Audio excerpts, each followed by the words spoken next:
Tyson Summers signed the last of the documents Jason gave him. They were necessary if Jason was to handle this particular contract. This contract was one of the largest for which Ty was responsible. It involved the assets of Wilson Graves, a billionaire investor and entrepreneur. Wilson, call me Willie. Graves loved nothing better than to use his money to use other companies for hostile takeovers, buying up their shares and gaining control. Once he did it, it was deliverance, deliverance, deliverance. By doing so, he increased the value of his own investments. Damn those who suffered while Willie made his money. As his attorney and legal advisor, Ty was skilled at keeping Wilson's dealings honest and out of trouble with the SEC and other federal regulators, who were keeping an eye on people like Graves, while allowing him to make even more money. And the more money Willie made, the more money went into the coffers of Summers, Reinhardt, and Haynes. Inc. Jason also invaded the portfolios of other clients, and for the remaining 2 weeks he had full control of the situation. This would complete the 3 months it had already taken to transfer all of Ty's clients. Besides his own special clients, only Jason, Stacy Reinhardt, and Clayton Haynes knew that Ty was retiring. Ty told himself once again that it was time. Time to let go and take some time for himself. After all, he was one of the founding fathers of the firm, and he, along with Stacy and Clay, grew it from a small law firm to one of the largest and most influential in Columbus, Ohio. It took up much of his time, and over the course of their 20-year marriage took a toll on their personal lives, his and his wife Bridget's. Last month, he and Bridget celebrated their 20-year anniversary together, and they had 2 children, Jake, 19, and Tessa, 18, both now in college and doing well. Bridget had been a good mother and wife all these years, and Ty did everything he could to make sure they had everything he could give them. Their house was large and beautiful. The children went to the most expensive schools, and they had everything they needed to live a proper life. Bridget was still beautiful and remained so with the help of her spa and health club. She drove her Volvo convertible and loved the way her long blonde hair blew in the wind and played the radio as loud as any teenager. Over the past year or two, the only thing Ty found wrong with their lives was that Bridget was no longer interested in making love. Ty's sex drive was still active, and he was disappointed by Bridget's disinterest. He talked to her about it, but all she said was that she was going through a time where her libido was low, and she would talk to her doctor about it when she had her next checkup. That was almost a year ago, and she hasn't mentioned it since. Their personal life did not improve during this time, and, in truth, it got even worse. Ty stopped asking, and now left it without further comment. Another thing that bothered him was her trips to her hometown of Mansfield, Ohio. She told him it was because her mother's health was deteriorating and that her sister Bianca needed help caring for her. Both were still living in Mansfield, and Bianca was divorced and single. Bridget stayed with her mother when Bianca was away. She said the least she could do was fill in for Bianca from time to time and let her enjoy her free time. These trips began 6 months ago and now occurred once every 2 weeks. Bridget left on Thursday morning and returned home late on Sunday evening. She always called every night at 9 when she was out and made sure her cell phone was always on, but that meant Ty spent a lot of time alone. He hated being alone. She left this morning on her last trip, which meant another evening alone. He was even more disappointed by this than he let on after he told Bridget that he was working on a big surprise for her and that it would be ready in just a couple of weeks. He even tried to piss her off when he said Stacy was helping him with this, and she was almost done. Ty hoped that her curiosity or even jealousy towards Stacy would make her stay and try to find out what the secret was, but she answered with no more than 1 or 2 cursory questions before she began to get ready for the trip. Ty was now not surprised by her lack of curiosity, released her, and simply left her to pack her things. They said their goodbyes as usual, and he soon left for work, knowing she would be leaving within the hour. Much later that day, Ty closed his office, stopped to talk to Rachel, his secretary, and walked down the carpeted hallway to Stacy's office to talk to her before heading home. He knocked once and pushed the door open, a habit he had with all his partners. They were used to him showing up at the most inopportune times without warning. "Hey, Stace, ready to wrap things up for today? I'll buy it if you want something cold.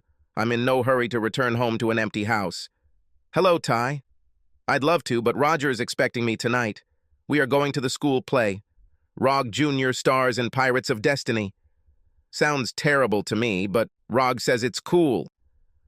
"Okay, it's your loss." But his smile belied the comment. "No, I don't blame you. I remember my children and their games. No matter how bad they are still your children, and they cannot be bad. We have prejudices, but we are allowed to. We don't know any better. We're parents." Stacy laughed and nodded. At 46, she was still a pretty woman and happily married for the second time. This one has lasted for the last 10 years. Ty knew her husband, Roger, and liked him. "How is my project going? Do you have everything you need? I can ask Jason to help you if you need it." She looked up and shook her head. "Everything is going according to plan and on time. There shouldn't be any problems at all. Just trust me, and I will move on. Jason is not needed. He will have his hands full with what you gave him, but as you promised, he is a really good worker and will be useful with your care. You know, Ty, I really wish I could talk you out of this, especially from the pension part. You know we'll miss you here. You have been the main driving force behind our success. In the first days, I just held on to you and enjoyed the ride. I will miss you the most. Are you sure you won't change your mind about retiring?" "No way. And don't underestimate yourself, Stacy. You have always managed everything yourself and still do. You and Clay will be fine. And now we have a hell of a lot of young people. They really impress me with their willingness to dig deep and work hard. Jason, and perhaps this Alice Chambers, could be offered a partnership for a year or two. Maybe. I really like them both, and it's clear that you trust Jason completely. Well, I'll see you tomorrow, and in 2 weeks, I'll be at the party. Roger wants to come too. Bring him, no matter what." "Okay, good night then." Ty drove to his estate in the suburbs of Columbus. The house was located on a 5-acre lot and covered just over 5,000 square feet. It boasted a hot tub that overflowed into a swimming pool, a gazebo, 2 tennis courts, and a large garden full of flowers and flowering shrubs that bloomed all summer and into the fall. Bridget dismissed the cook and maid when the children left. He mentioned that the house was really too big for the two of them, and Bridget said she agreed. She didn't commit to it, but said she knew it was time to think about moving into something smaller. Maybe they should give the kids a couple more years, she said. Ty pulled into the 4-car garage and walked into the kitchen, where he put a frozen dinner in the microwave while he went upstairs to change into his robe for the evening. As he walked down the steps, he heard the phone ring. It was a landline, which hopefully meant it was one of his advertisements. It was too early for Bridget to call. He answered the call and was pleased to discover that it was his boat in question, a 32-foot sailboat that was moored on Lake Erie during the summer and fall. It was stored in a warehouse on the lake. After a fruitful discussion with the owner of the marina who was preparing it for sale, the deal was finalized and an agreement was reached to send a sales receipt for the agreed-upon price to a P.O. box number. Once the check has been received, title to the boat can be collected at the marina. Everything would be in its place. Bridget would be pleased, since she never liked this thing. She hasn't been on it with Ty for years. Now that the boat was sold, and his Jaguar and Audi were promised to the auction winners at a high price, there was nothing to worry about. By this time, 2 weeks from today, everything will be ready, and his retirement can officially begin. Selling the house may take a while, but by then he and Bridget will no longer be in the house, so the realtor can show it without worry. The new, smaller bungalow was now his, and he had already moved some of the furniture into it. Any additional furniture needed could be purchased at any time. Ty ate the frozen dinner without tasting it and decided to just lay back and tune out the mindless TV. He took a cold bottle of Miller Lite into the living room and decided to watch some adult movies. Now that the kids were gone, he had all the channels on, and he switched to the adult channel and found some story about a hotel where everyone was there just to have sex with everyone they could find. For women, this was not a problem. They all had gorgeous breasts and perfect asses. All the guys were 6'5", built like Arnold Schwarzenegger and hung like horses, so they had no problems either. As the film progressed, Ty began to wonder why they were all doing the same thing the same way, looking at the camera while moving. No imagination, just excitement. He couldn't get excited enough to take matters into his own hands. At 9, Bridget called. Ty replied, "Hello, Bridget. Any problems getting there?" "No problem, honey. Easy trip. Mom is a little better, but Bianca is stressed. I can stay a little longer if you don't mind." These words made Ty's stomach clench, but he suppressed the discomfort and answered in a calm voice. "Of course. Whatever you think is best. I'll just stay at work a little longer because it's lonely here without you. But what about Monday? Do you need anything? Do you have enough money? Looks like you didn't take much with you." "Oh dear, it's okay. It's because I have a lot of things here that I left when I left. I'll be fine, so don't worry. And by the way, how's this surprise going? I can't wait to find out what it is. I don't think you care at all. You weren't very interested this morning before I left for work. But since you asked, everything is going exactly according to schedule. Stacy is almost done with her part and the rest is already in place. You will really be surprised." "I cannot wait." "Okay, honey. I'll call you tomorrow evening. Behave yourself. You too. Just remember that I love you. Good night, sweetheart." Ty once again noted to herself how impatient she was to end the calls and hang up, and she did not respond to his "I love you" with anything other than a wish for good night. Well, maybe she was busy with her mother. The thought made him smile.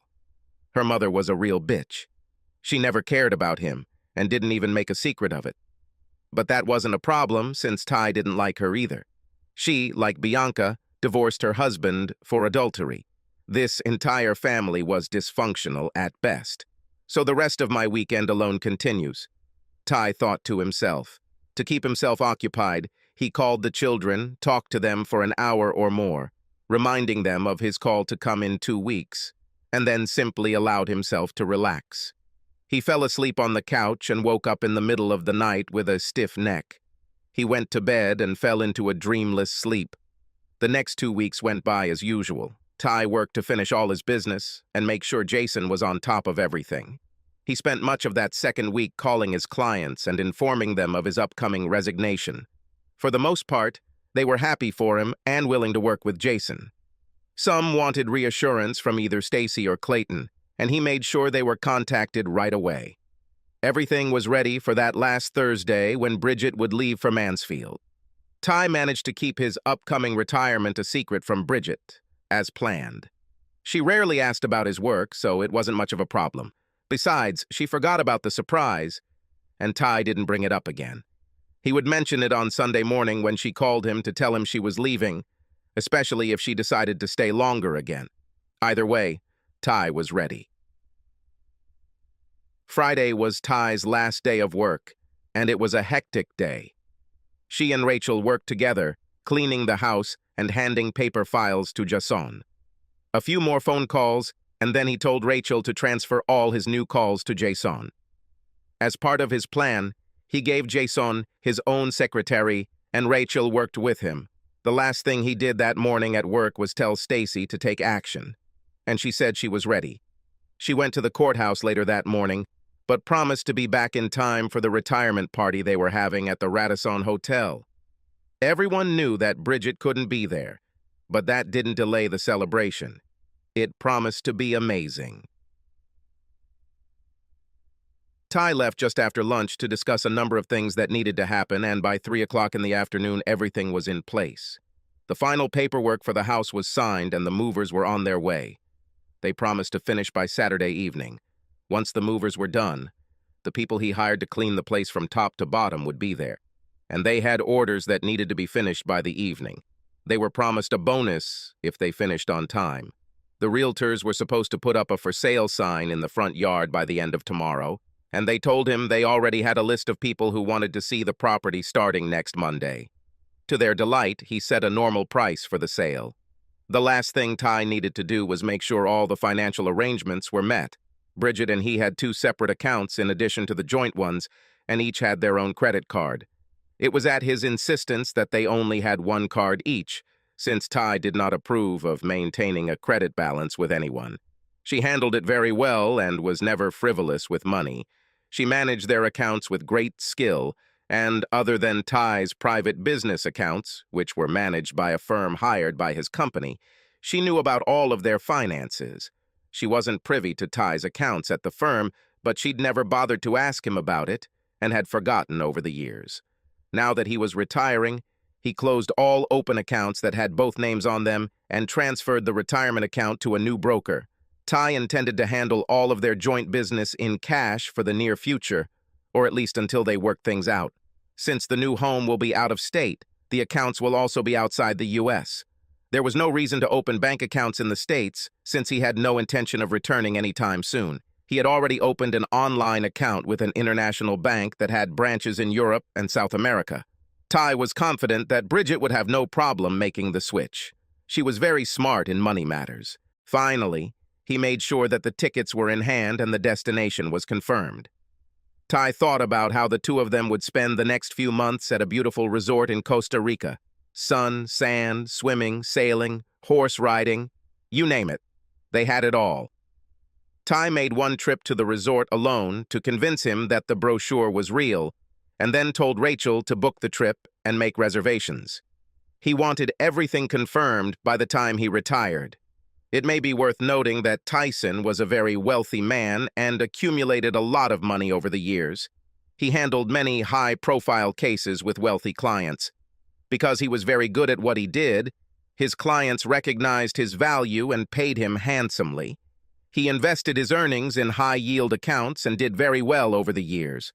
As a lawyer, Ty knew the law and legally transferred most of his money to offshore accounts outside the United States. They were still intact. Again, Bridget knew nothing about these accounts, and that was part of the surprise.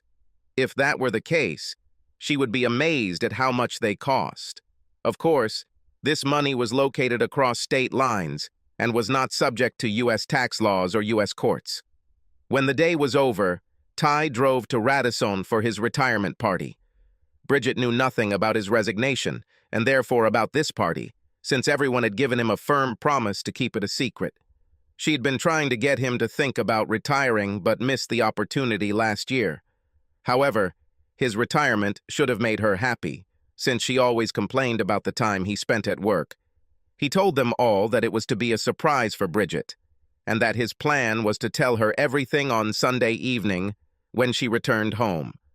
Ty was confident that she would be home on Sunday, because he intended to start the surprise the morning she called. This was his plan, and so far, everything had been going perfectly. The party was a lot of fun.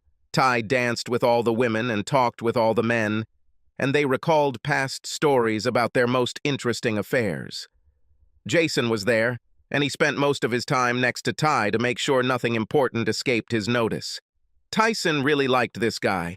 He was going to be a real asset to the firm. Stacy and Clay were there with their spouses, and Ty talked to them for a while.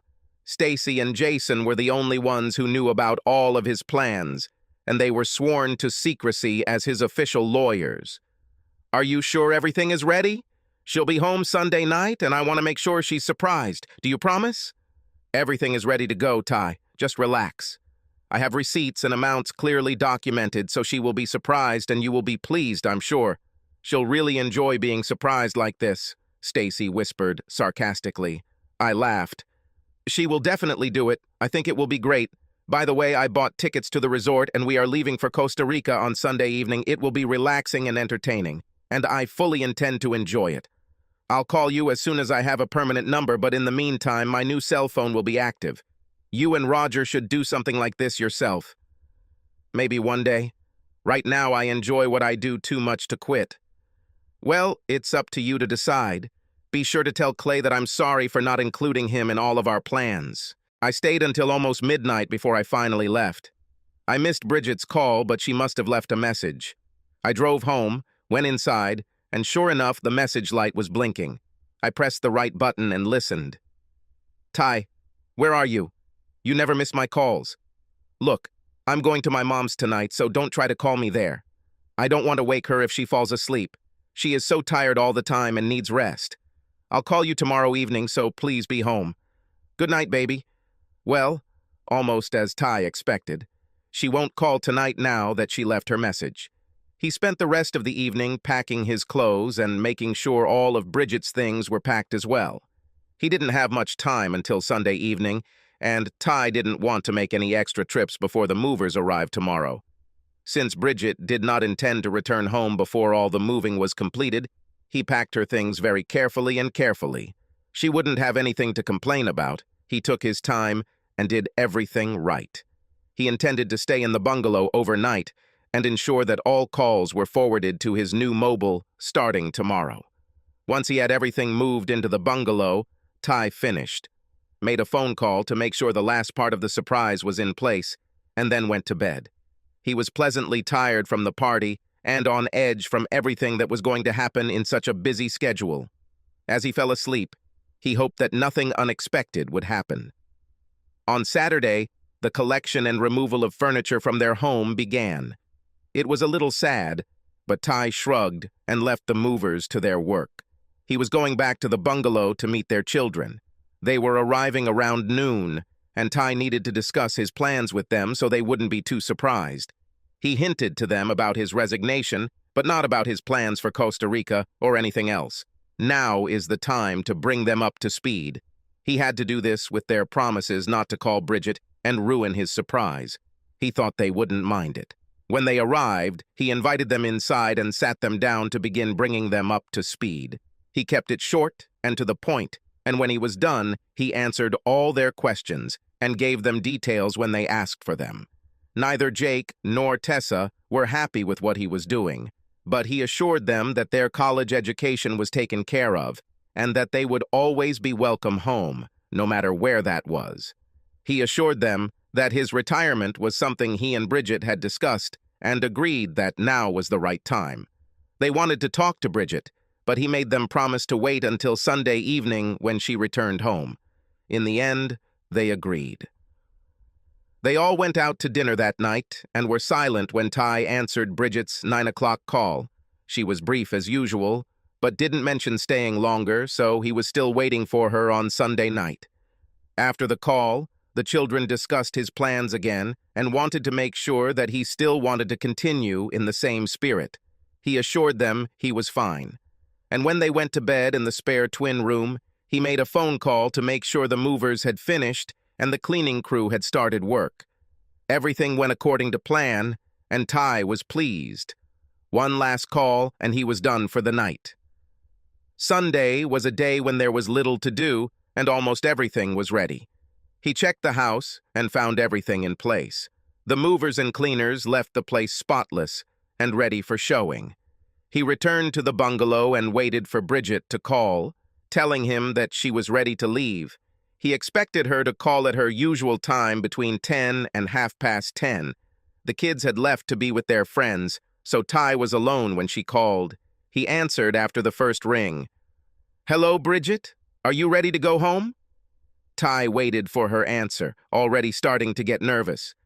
"Well, yes and no, Ty. I would really like to stay a few more days to give Bianca a little more time to do some things.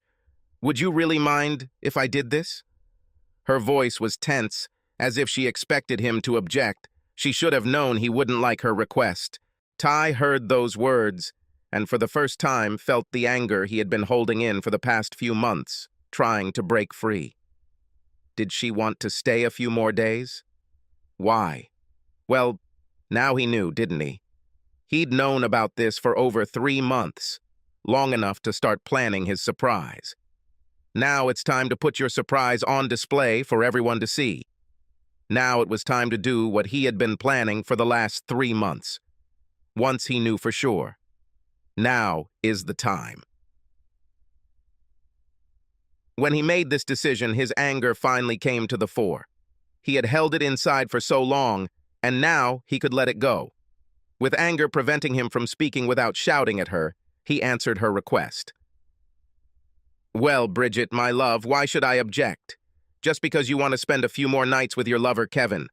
Why should it bother me now, Since you had sex with him and that other guy, what's his name? Oh yes, exactly, Ben. His voice was now choked with anger, and he had to stop himself from shouting at her. You've been doing this for the last 6 months. Or was it longer? I just don't know for sure. But what the hell, this has been going on for a while, and you think I should have just pretend nothing happened?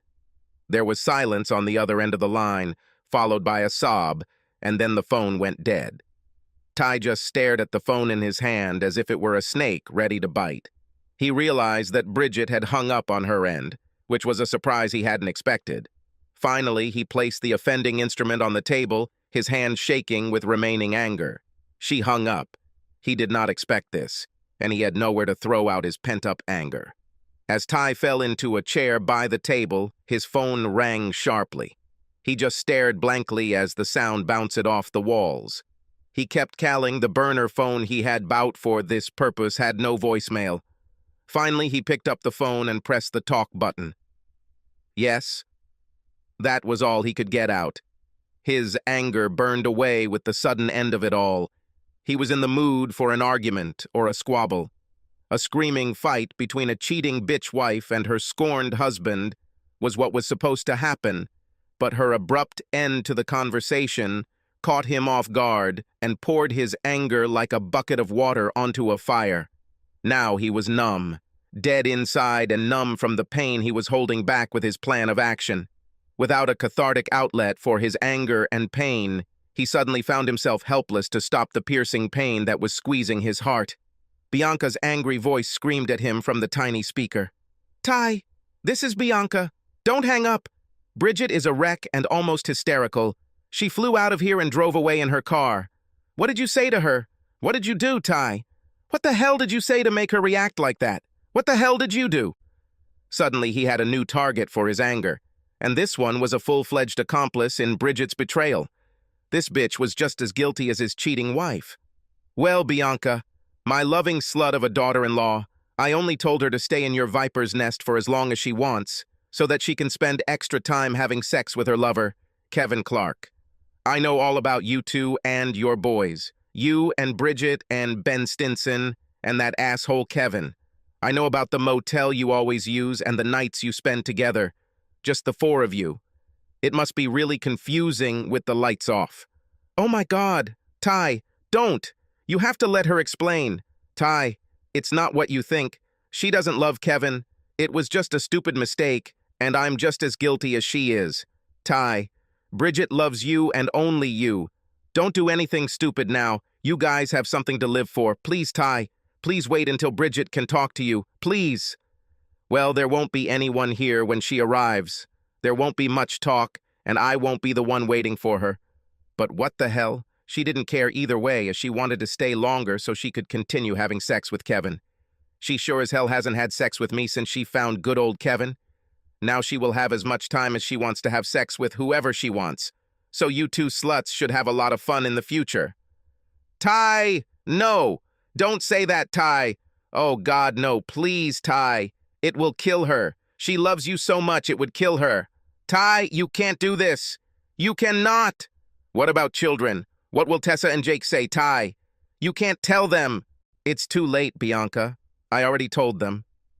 I told them the whole story and let them know how you two threw us out like trash. I told them what their mother had been doing all that weekend, when she told them both that she was taking care of her mother and giving her sister a break. FYI, they took it very well. Stacy took it harder than Jake, but they'll probably forgive her since she's always been a good mother, right up until the first time Kevin fucked her into forgetting about the rest of us. Ty, is there really no hope for you two? Are you going to throw away 20 years of a wonderful marriage over this? Ty, please think about what you're doing. Please. Oh, Bianca, bitch, I don't throw anything away. You and Bridget threw me and our children away. I didn't do it. Goodbye, Bianca, and say goodbye to your mother for me. She never liked me, and now she must be laughing her skinny ass off. Ty passed out, then looked around the small bungalow one last time. Bridget would love this, he thought to himself. He then laughed at the thought. He turned off all the lights, placed the spare keys on the table along with Bridget's letter, and walked out the front door. He closed the door, got into his rental car, and drove to Rachel's apartment. She was waiting for him in front of the building when he arrived. He got out, loaded her 3 suitcases into the back seat of the car, and then held the door open as she climbed inside. She smiled at him as he closed the car door.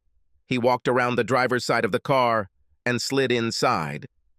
"Well, Rachel, are you ready?" She laughed and hugged him. "You better believe it, love. It was hell to see you every day in the company, but not be able to touch you or talk to you. If Bridget hadn't left you and then given us this weekend, I don't think I would have been able to bear it much longer. Thank God there are cheating wives." She laughed again, and Ty started the car, heading into a new, happy life. Story Bridget. As I was about to call to ask Ty if he would mind if I stayed a couple more days, I had a strange feeling that I shouldn't do this. I told Bianca this, but she just laughed at me and asked if I wanted to spend a couple more nights with Kevin and Ben. I felt a pang of guilt, as I did whenever I thought about the time I spent with them both. But, as in the past, this attack could not survive my own thoughts of lust. I shuddered and picked up the phone. The conversation started as usual. Ty asked me if I was coming home. He sounded so normal, reminding me that this was a world Ty knew nothing about, and it gave me the courage to do what I knew I wanted. I went ahead with it by asking him if he would mind if I stayed a couple more days. When I did this, I looked at Bianca, and her smile reassured me that I was doing the right thing. As I waited for his usual response to do what would make me happy, I once again thought to myself that Ty wouldn't mind and he would never know what I was really doing. I would never let him find out because it would hurt him too much. I loved Ty. I really did. But sex with him had lost its appeal for me, and now I found an outlet that allowed me to continue to love my husband, but enjoy sex with someone else. The one with whom I discovered a wild side of myself that I never expected. I was completely absorbed in the illicit pleasure he gave me. I was pleased with myself, my own pleasure making me eager to spend another night or even 2 with Kevin and Ben. I was already imagining our night together, and this thought made me feel warm. That is, until these words came out of my phone speaker and went straight into my gut, shattering my world. "Well, Bridget, my love, why should I object? Just because you want to spend a few more nights with your lover Kevin? Why should it bother me now since you had sex with him and that other guy, what's his name?" "Oh, yes, exactly, Ben. Have you been doing this for the last 6 months? Or was it longer? I just don't know for sure. But what the hell? This has been going on for a while now, and you think I should have just pretend nothing happened?" I couldn't speak. I was frozen in fear and panic. I know I slammed the phone down and sobbed loudly. That's all I could get out before everything became clear to me. Oh my God, he knew. My life was over, and I was about to lose the only man I had ever loved. I had to go home. I had to leave now to catch him before he could do something terrible. I grabbed my car keys and ran out of Bianca's kitchen. I started the car and pulled out of her driveway. I turned and headed toward the interstate and home. I had to go home. I had to. The trip usually took me 3.5 to 4 hours, but now I drove the car as fast as I could. I was immune to any threat from the police patrolling the interstate, and I didn't care about speed limits. I had to get home before Ty left me. I should have talked to him, told him that I loved him and that I was a fool. I did something stupid and selfish, but it didn't mean anything to me. Kevin and Ben don't matter anymore. I will never see them or Bianca again as long as I live. I would tell him about this. I would have left everyone else if he had stayed with me. Over and over I rehearsed the words I would use to convince him not to leave me. I was seduced by Bianca and her lifestyle, and my lack of sex drive was a problem that she said would go away if I allowed myself to go with someone I didn't have to please or care about. She convinced me that it would awaken my sex drive and benefit Ty. I was just going to try it. But then I was seduced by lust and the thrill of doing something disgusting. It revived me, and I would take it back to my marriage bed with my husband. I was happy with this. It will work. Ty would accept the new me. He should have been. Then, 100 miles later, I asked the question Ty would have asked. Why didn't I get any of this lust? Why haven't we made love these 6 months since I started my affair? I didn't have an answer to this question. I had to come up with something. I should have thought. I was still trying to find the words to answer that question when I pulled into our driveway. I was surprised to see 4 cars parked in our driveway. I recognized the 2 cars as belonging to my children and was surprised to see them there. But almost as quickly a feeling of fear came over me in their presence. I drove around them on the grass. BELATED got out of the car and ran towards the house. At that moment, I saw someone get out of one of the cars and move to intercept me at the front door. I ignored the man and reached for my keys. He tried to stop me, but I pushed him aside and inserted the key into the lock. It didn't work. I tried again and again and again, but the key wouldn't fit. I threw him on the porch, covered my face with my hands, and cried. I turned to the door and started pounding on it with my fists. I pounded until the pain in my hands forced me to stop. I looked around and saw that the man who got out of the car was still standing there. He asked me if I was Mrs. Tyson Summers, and I nodded my head. Yes. He handed me an envelope and said quietly, "You have been served, madam." He then took another smaller envelope and handed it to me. "These are the keys to your new home. The address is inside and the property is yours without encumbrance. Inside you will find all the documents and information you need." I took both envelopes and just stared at them. My mind was numb with sadness and pain. He reached into his coat pocket and handed me a white envelope. "There are several checks here for the amount of savings and checking accounts that have been closed. This house is for sale, and the proceeds will go to you once the sale is completed. This is all included in the divorce papers, and the terms are very clearly stated." The man closed his briefcase and prepared to leave. He reached into his jacket pocket and pulled out a business card. "In case you forgot, that's the name of your husband's lawyer." He walked away and got into his car. He spoke to the man in the other car, whom I didn't recognize, before backing up and driving away. I was stunned as I held the envelopes this man gave me. I looked at the card and saw that it was Stacy Reinhardt. The name sent a flash of anger running down my spine, but it passed quickly. Stacy was only a problem in my own head. I knew this, but over the years I used it as a wedge to make Ty feel guilty. Understanding came now, but it didn't help when I looked up and saw her walking towards me. "Hello, Bridget. You don't look well today. I just wanted to warn you. Ty asked me to take care of business in his absence. In case you are interested and have a lot of questions, I can give you some answers. First, Ty retired as of Friday. We all threw a party in his honor. It was a great party and a lot of people came to celebrate. It's a shame you missed it. But apparently you had other, more important things to do, didn't you? Secondly, this house was transferred to a realtor for sale. A while ago, you signed a power of attorney with your name, and Ty used it to transfer the title into his name. But don't worry, all the proceeds are for you. Ty left it to you during the divorce. He also bought you a nice bungalow, paid for and furnished. Your children will take you there. Finally, Ty gave me full authority to act on his behalf in the divorce and in all his affairs here in the States. Ty has left the country, and I believe he intends not to return for some time." She stood there, watching me, as I digested what she told me. It was as if every word she said was a hammer that drove a stake into my heart, deeper and deeper. I almost suffocated from the suddenness with which my life collapsed. I opened my mouth to ask questions, but nothing came out. I realized that I had been beaten by the person whom I had so easily blindly betrayed and disrespected.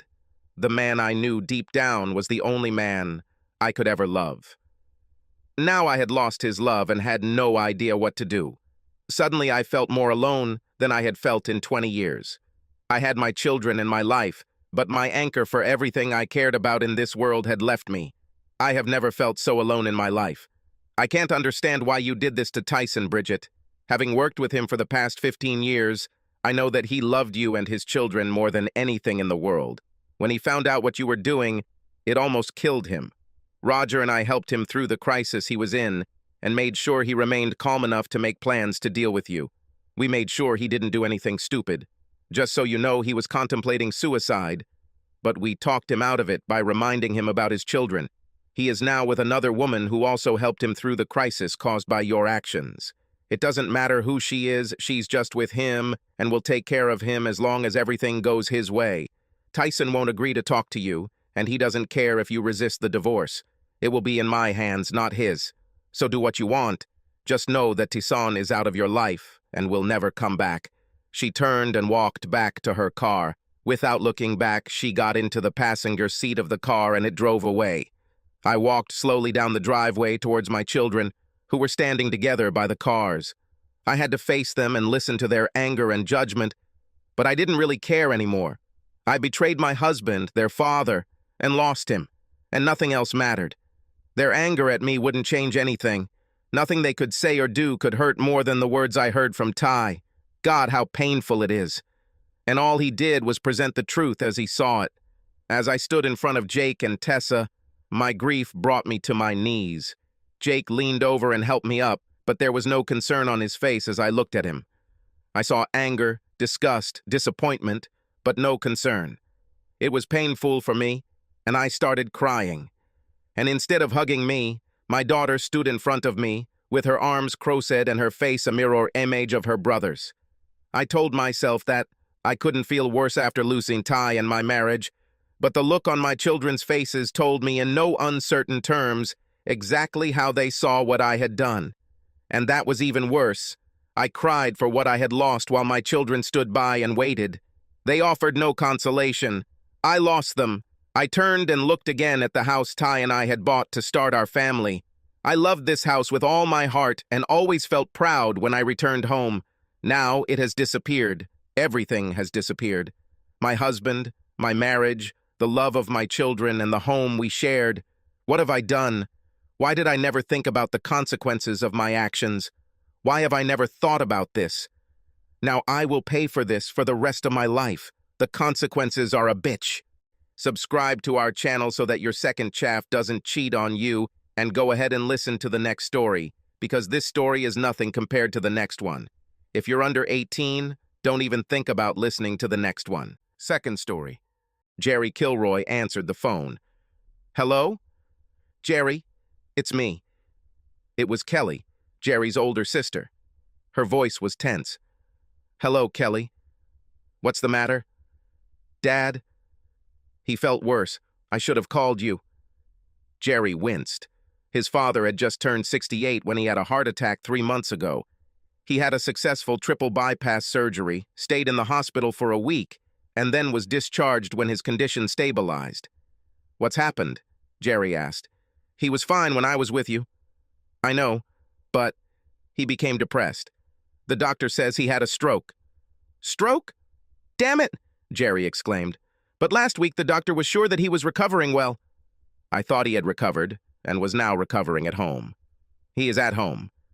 That is, of course, from Uncle Tony. The stroke is believed to have been minor, but with his poor health, even a minor stroke is serious." "Oh, yes. Thank God the worst didn't happen," he replied. He knew that after the operation, his parents moved in with their friends, the Blaylocks. In their marriage, his father was always the stronger partner. He was the rock that his emotionally fragile mother held on to. Jerry remembered from early childhood that his mother never handled stress well. So when her husband fell ill with a heart attack, it was no surprise that she turned to her old friend Agnes Blaylock and her husband Anthony. Although not blood relatives, they were always family friends. Jerry, Kelly, and his other sister Kathy considered the Blaylocks almost family. They all grew up calling them Uncle Tony and Aunt Agnes. "Not really. It's bad, Jerry. I've never seen him like this. Can't you go back? Dad really needs us now, and Mom, too." "I'm sure they are," he agreed. "Okay, let me straighten things out with Olivia. I'm not sure she'll be able to take time off from her job. Maybe I'll go back alone." "Fine. Hurry up if you can. Dad is not feeling very well." "How is Mom doing?" There was a pause before Kelly answered hesitantly. "She is all right." It sounded strange, Jerry thought. He expected her to explain further. Instead, there was another long pause before Kelly said in a serious tone, "I need to talk to you about something. It is very important." "Is it true? About what?" "I don't want to talk about this on the phone. I'll meet you when you arrive. Just write to me before your arrival. I need to talk to you alone first before I see Dad." "It sounds mysterious." Can't give me a hint? Just come quickly. When you arrive, I'll fill you in on the matter. Fine, then see you in a few days. Thank you, Jerry. We will be very thankful. I can't wait to meet you. Me too, Kelly. See you soon. Jerry hung up. Strange ending to the conversation. He couldn't think of anything to say that she couldn't say over the phone. He would have to find out later. Jerry knew that his father's health had not been very good lately. He never liked going to the gym and was not in the habit of exercising, although for many years he worked as a car mechanic. He was drafted into the Army straight out of high school and trained and worked on military vehicles while serving in the Vietnam War. Although Frank Kilroy did not see combat, he was always proud of his military service, but I never talked about it with anyone outside the family. Even among his family, he mentioned it only on rare occasions. If asked, he always answered that service was his duty and he was proud to have served. Jerry once asked if he had ever been tempted to evade the draft. He said this as a joke to tug at Dad's chain a little. A stern look and a firm answer. Never! Never in this damn life! The father answered, making it clear that this was not an option. Jerry never joked about this again. Jerry knew a little about his time in Vietnam. Frank was stationed away from the main combat areas, but apparently not far enough, because a couple of years later, he got into a firefight. He was seriously injured when the explosion sent shrapnel into his neck and legs. The neck injury cleared up, but the leg injury was complicated. Since then, he has been walking with a pronounced limp. Frank ended his 4 years of service in a hospital bed in Saigon before being sent back to the United States. A few years later, he met his wife, Edith. They got married and immediately had Kelly. 2 years later, Katie. They decided that 2 girls were enough. Edith started taking the pills, and they were a family of 4 for the next 10 years.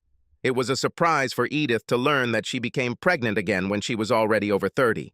Next came their accidental child, Jerry, whom they loved as much as the other 2 children, even though it was a surprise. Returning home from work, Jerry told his wife Olivia about his father's deteriorating health. As expected, she had already used up all her vacation days during their last visit to his father. She couldn't afford to take any more of them, so Jerry took a few days off the next week, drove out of the house on Friday night after work, loaded up the car, and kissed his wife goodbye. It was a 4-hour drive to his hometown, but he was in a hurry and tried to get there faster. A few miles from his destination, he texted his sister. A message came in response. "Meet me at Cassin's Diner. You know where, right?" Jerry wrote back, "Yes. 20 minutes. Kelly was already sitting in the booth, waiting, and waved to him. Her light brown hair and soft features reminded him of their mother, who was a natural blonde. Katie was into it too. She had blonde hair and fair skin. Jerry always felt like his father, even though he was taller and had darker hair. He was also more muscular than his father, had dark, almost black hair, and could grow a beard in a couple of weeks. Even after shaving in the morning, he had a distinct 5-hour stubble by the time he got home from work. Kelly jumped up from her seat and they exchanged warm hugs and kisses. "Glad you came, Jerry." "Certainly. I want to help." Jerry noticed the worry on her face. Something serious was bothering her. They ordered coffee and each took a cake. When the waitress left, Kelly gave her little brother an appraising look and quickly looked down. "I don't know how to tell you about this," she said, staring at the table and biting her lip. "Just say it, Kelly. I know this bothers you." "Okay." She took a deep breath and let it out. "Jerry, there is something you don't know about our family. This concerns Uncle Tony." "Okay." "You remember that Mom and the Blaylocks have been friends since college?" "I know it." "Mom and Aunt Agnes lived in the same room. They studied at the same college and met Uncle Tony there." "I know that too. A couple of years after college, Mom met Dad at a party, and here we are." "And what?" "Well, from then on, they were all friends. Mom and Dad got married, and a few years later, Tony and Agnes got married too." "Yes, Mom was Agnes's bridesmaid." "Exactly. I don't know if you know this. Before you were born, Dad had to leave town for several months to attend mechanic school. He was new to the company, and the classes took place quite far from home. During his training, the company allowed him to come home only once and only for a couple of days. He used his veteran's benefit to pay for his tuition. During the time he was gone, Mom seemed to become depressed and a little crazy. "Are you crazy? What does it mean?" Kelly shook her head and said, "She did something stupid, Jerry. She had an affair with Tony." "What?" he shouted too loudly. The other customers looked at each other, so he tried to control his voice and spoke more quietly. "Mother, did she have an affair? With Uncle Tony? What the heck?" "Yeah, Mom is definitely an idiot. Now I know it." Jerry sat back down in his seat and tried to recover from this unexpected news. Did his mother cheat on his father with Tony Blaylock? Incredible. "When did you find out?" he asked her. Kelly looked away, looking guilty. "I knew about this almost from the very beginning." "How is this possible?" "I knew that she dated him when Dad was at school. She hired a nanny for us, and he picked her up from home. She said they were going out to dinner or a show. Dad and Tony were friends, and he was always at our house anyway. I just thought he was being friendly at the time, trying to cheer her up because Mom was so sad when Dad was gone. Didn't you find it strange that he would pick her up and take her to dinner? By the way, where was Agnes?" "I didn't think it was unusual at the time," Kelly said, sincerely trying to make him understand. Agnes was with him several times, so she was undoubtedly aware of what was happening. They came to the house to pick up their mother, and when they left, they laughed and chatted joyfully. It looked quite innocent. It also happened that he would come alone and do some small work that my mother needed. I thought it was just a friend helping her while Dad wasn't home. That's all I thought at the time, and my mother allowed me to think that way. I realized that she cheated on him only when I was in high school." "Did it take you that long?" "Sorry, Jerry. I should have told you something sooner. But probably then I was very gullible. Now I understand." "Don't let it bother you, Kelly.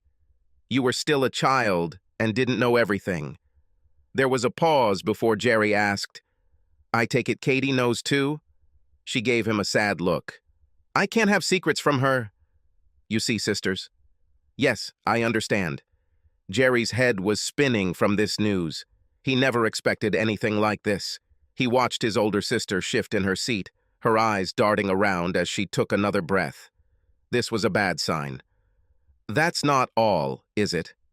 "Yes, unfortunately," she answered sadly. "It's very hard.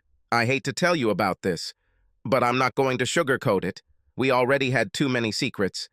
She looked him straight in the face and stated categorically, "Jerry, I'm not sure that Dad is your biological father." "What? No fucking way. Is it true?" "Yes. Sorry. I think you may be Uncle Tony's biological son." Kelly's voice broke as she made her statement. Then she broke down and brought her hands to her face.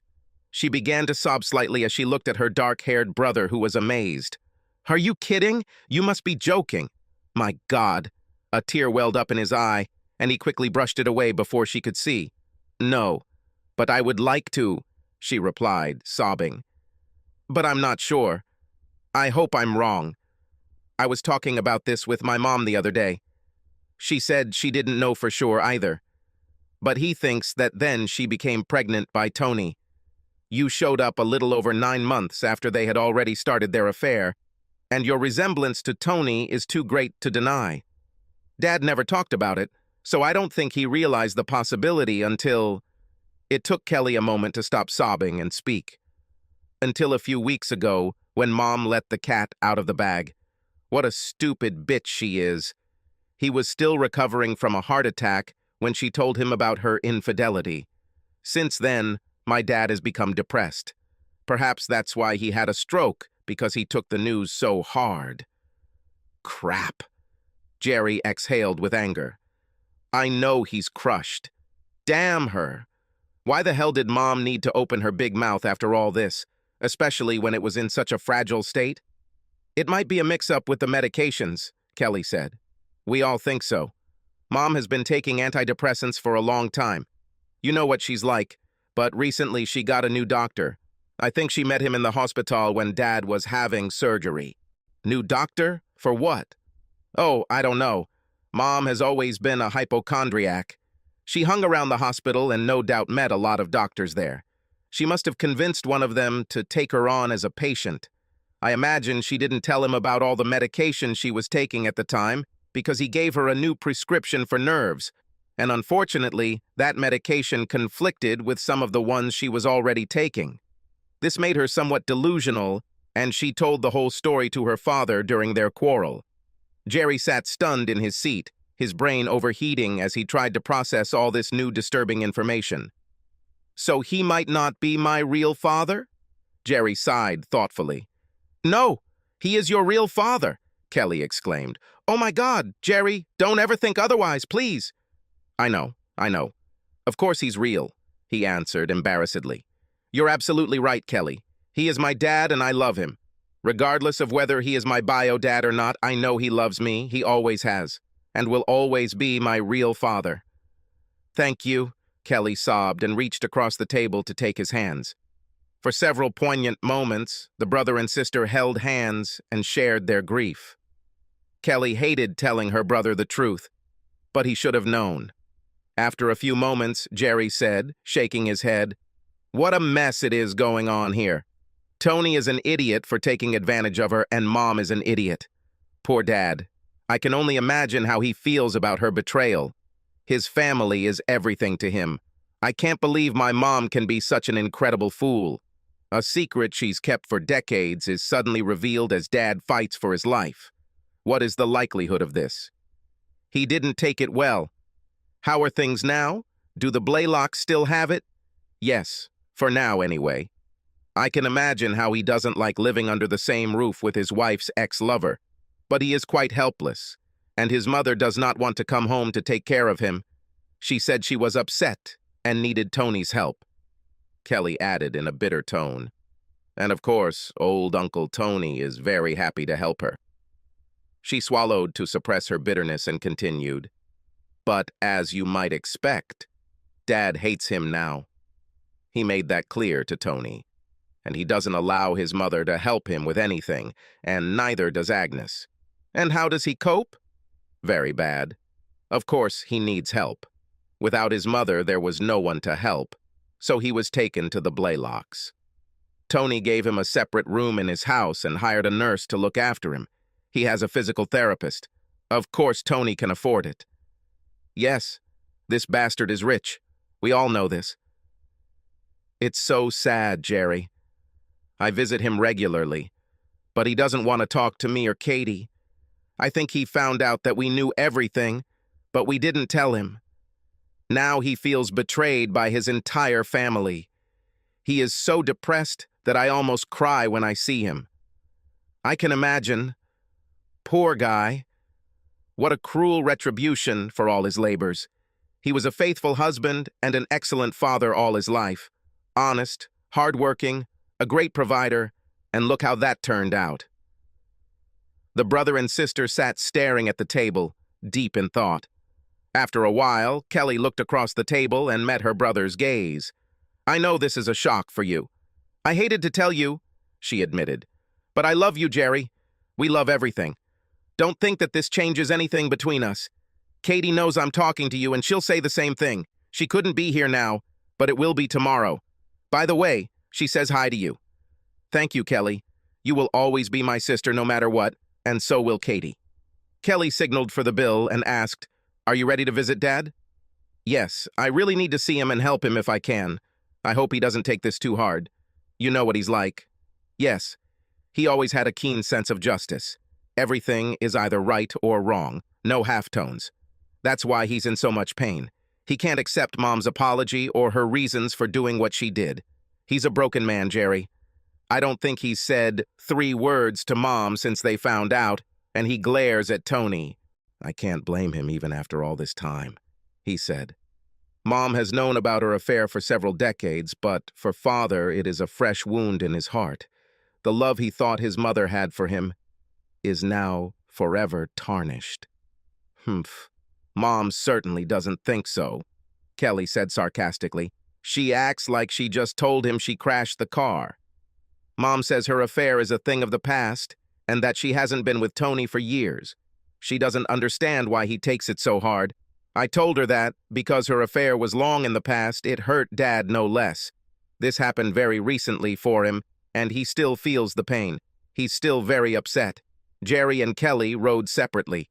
As they pulled into the long driveway, Jerry saw the familiar sight of the large Blaylock house. This is a 2-story mini-mansion with a huge landscaped yard, a swimming pool, and a round flower garden. Uncle Tony owned 3 car dealerships and several other businesses. His house was a symbol of wealth in this small community. Frank Kilroy and Anthony Blaylock became an unlikely pair of friends. Tony's business success, contrasting with Kilroy's modest financial position, made their friendship unlikely over the years.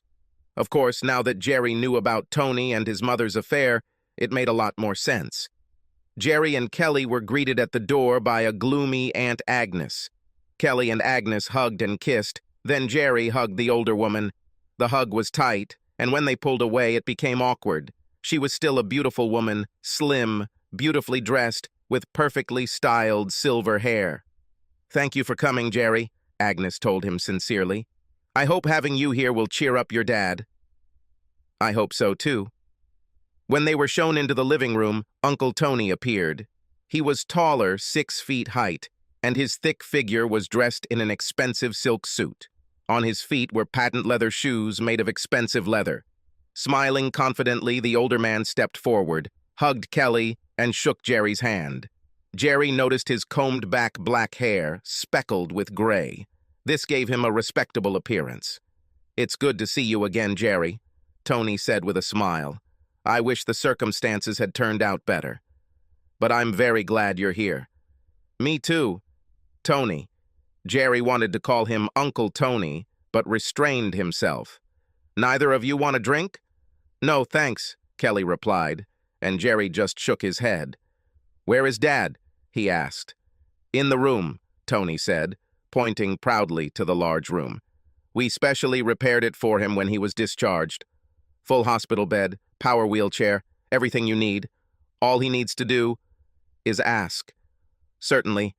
Jerry and Kelly left the tall man and went into the former closet. Jerry was shocked at how small and helpless his father looked. The strong, confident man he had looked up to all his life was a smaller shell of the man he used to be. His head lolled to the side, and he looked listlessly at his visitors as he sat in his wheelchair by the window. Jerry came over and hugged him. Frank raised his hand, which was still working, and extended it to his son for a weak handshake. "Hello, Father. I'm sorry you relapsed," Jerry said, trying to start a conversation. Frank nodded weakly. His face showed no emotion, but his eyes were glued to his son's face. He tried to say something, but the words came out slurred. Jerry leaned closer to hear the man's faint words. At first, he started to pull away, nodding as if he understood. But Frank held his son's hand resolutely, repeating the words many times before he saw some recognition in Jerry's eyes. During their hesitant conversation, Tony and Agnes left the room to give them some privacy. Jerry finally realized that he was telling him that he loved him, and that he would always be his son. Jerry felt tears welling up in his eyes. He heard snoring next to him and looked at Kelly. She heard what Frank said and began to cry, covering her face with her hands. Jerry also began to choke. "You too, Dad," Jerry said to the old man, his voice trembling. "I love you, and I will always love you. I heard about problems with my mother, but for me it doesn't matter in the slightest. Nothing has changed between us, and it will never change, Dad." Frank raised one hand up. The other didn't work too well. Jerry finally realized that his father wanted another hug. He bent down again, and one of his father's arms hugged him with surprising strength. He didn't let him go right away.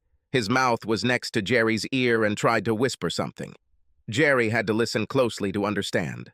Frank's words were slurred, but he was saying something that he thought was very important. Yules, or moves, or rules, something like that. Perhaps Frank was on edge too, because his words were so slurred that he couldn't say exactly what he wanted. Jerry felt his father starting to get upset. Therefore, he pulled away, feeling awkward that he could not understand him. They sat with Frank for a while Jerry talked about his wife and various trivia about his work and family. Frank's expression turned sour. He looked away from his son and fell silent. "I'll be back in a while, Dad." Frank didn't show that he heard him. Edith was in the large, expensively furnished kitchen, sipping coffee. There were empty plates on the table. She must have just finished eating. His mother was dressed in a colorful printed robe and had slippers on her feet. Her hair was beautifully styled, and she wore light makeup. She saw her son enter the room, and her face broke into a wide smile. She stood up as Jerry entered and hugged him tightly. "Oh, Jerry," she exclaimed, "I'm so glad to see you." "So glad you came," called Kelly. "I had to come see my dad," Jerry told her. "We met just recently, and she told me something interesting about you and Tony." "Quite an interesting story." "I'm sorry for keeping you in the dark, honey," Edith explained with slight sadness in her eyes. "But I didn't want to upset either you or your father. You can see how badly he takes it. It would be better if I didn't say anything at all." "No shit," thought Jerry. "She doesn't seem too upset, though." And he was slightly surprised at how calmly she took it. It is likely that her confession was the cause of her husband's stroke. Jerry thought she would be embarrassed by her infidelity, or at least more remorseful, considering it was her fault. "I don't know what came over me," she continued with a sigh. "I knew that it would be painful for Frank to learn about my betrayal. That's why I never told him. It was something just between me and Tony, and Agnes, of course. It never affected my marriage, and it never affected Frank over the years." "How long did it last?" Jerry asked in a neutral tone. "Oh, for a while, from time to time," his mother told him casually. "Tony and I dated briefly at school before he married Agnes. Nothing serious. Then everyone met. Agnes had a couple of guys she dated from time to time, and Tony and I dated. We were all such good friends, even after we split up, and Tony started dating Agnes. We were still close, and we always went to parties as a threesome and stuff." As she told her story, her gaze moved from her son's worried face to a vague spot on the wall. It was obvious that she was remembering a very pleasant time in her life. With a sad expression on her face, she admitted, "Even after Frank and I got married, we still saw Tony and Agnes a lot. We often walked, they were at our wedding, and we were at theirs. It was such a fun time. When we had Kelly and Katie, it was one big happy family. All 6 of us, I mean. I wish this would never end." Suddenly, her expression hardened. "But when your father left me to go to that damn course, I felt so lonely. I alone took care of your sisters and did all the household chores. It was too hard. Tony helped me get through this difficult time. Without his support, I would have gone crazy. When your dad came home, I stopped seeing Tony as often. We still managed to see each other, just not as often. He was so nice about everything. He took me all over the city and introduced me to many people. He's a really wonderful person, you know." "I hope you didn't tell Dad about this," Jerry replied, frowning. Edith was startled by his exclamation and stammered, "What didn't you say? Why is the guy with whom his wife cheated on him so wonderful?" Jerry said sharply. "A great guy who he considered his friend, the friend who essentially stabbed him in the back. Not the best thing to say to an old, sick person." "You don't have to behave like that, Jerry," she frowned in response. "Of course I know that. Now it's easy to judge me." She waved her hand at him dismissively. "I'm not stupid, you know. And I didn't tell him anything like that. I just let him know the truth about what happened then. He should appreciate that I was so honest." "I'm sure Dad will be very glad to hear the truth," Jerry said sharply. "He may not be happy," she replied reproachfully. "But now that he knows, he'll just have to deal with it. All this is in the past, and it is too late to worry about it now. Besides, Frank has a lot more problems than the stupid fling I had years ago. I will try to help him cope with this as best I can, but he has to help himself too." "I'm sure you can help!" Jerry spat angrily, outraged by his mother's indifferent attitude to such serious things. He deftly spun on his heel and walked away before he exploded at his stupid mother and her reckless behavior. He wanted to ask about his origins, but right now he was too upset. That conversation will have to wait for another day. Kelly was nearby and must have heard his angry retort. She came in and sat with his mom and gave him a strange look as he left the room. Jerry went to the library to think. Through the sliding glass doors, he saw Agnes on the terrace at the back of the house, sitting at a table drinking coffee. He went out and sat down at the table with her. She hugged him and poured him a cup of coffee, and they started chatting. "We never thought it was bad," Agnes told him honestly. "Edith and I were so close then. We were roommates, you know. And they did everything together." As she spoke, she gave Jerry a knowing look. "She dated Tony before me. But when I started dating him, she still joined us on dates. I think Tony still had feelings for her. So it was natural that she was there. She was such a beautiful girl, everyone loved her, and I really enjoyed her company. Tony, too. We didn't think it was a bad thing. And when Dad left for school," Jerry asked tentatively, "you and Tony just started taking her to dinner?" "Yes. Dinner, dancing, drinking, laughing." She sighed, looking thoughtfully into space, reliving the memories. "God, Jerry, how much fun we had in those days. Edith, Tony, and I were like the Three Musketeers. Your dad didn't really like going out. He was a bit of a homebody and didn't give your mother much interaction. Perhaps he worked too hard for his family." "Perhaps," Agnes agreed instantly. "I don't think he made much money in those days. But you're right, he worked a lot. When he left for school, it was normal for Tony and me to include your mom in our plans, just like we did back in college. We had so much fun." "So you agreed to Tony's affair?" "I guess so," she said dispassionately. "Tony is a handsome guy, an extraordinary personality, you know. We have always been sociable. I knew that there was a chance that he would walk behind my back. I felt that if he had to play pranks, it would be better with Edith than with someone else. She won't try to take him away from me, and we were already very close. It was just a natural combination. As I said, we didn't think it was a bad thing." She looked at Jerry and noticed his devastated look. She walked over and patted his hand. "Don't be upset, honey. No harm done. I mean, no one would have gotten hurt if Edith hadn't let it slip out the other day. And don't blame your mom too much. She was alone, and Tony caught her in a weak moment. He can be very persuasive, you know?"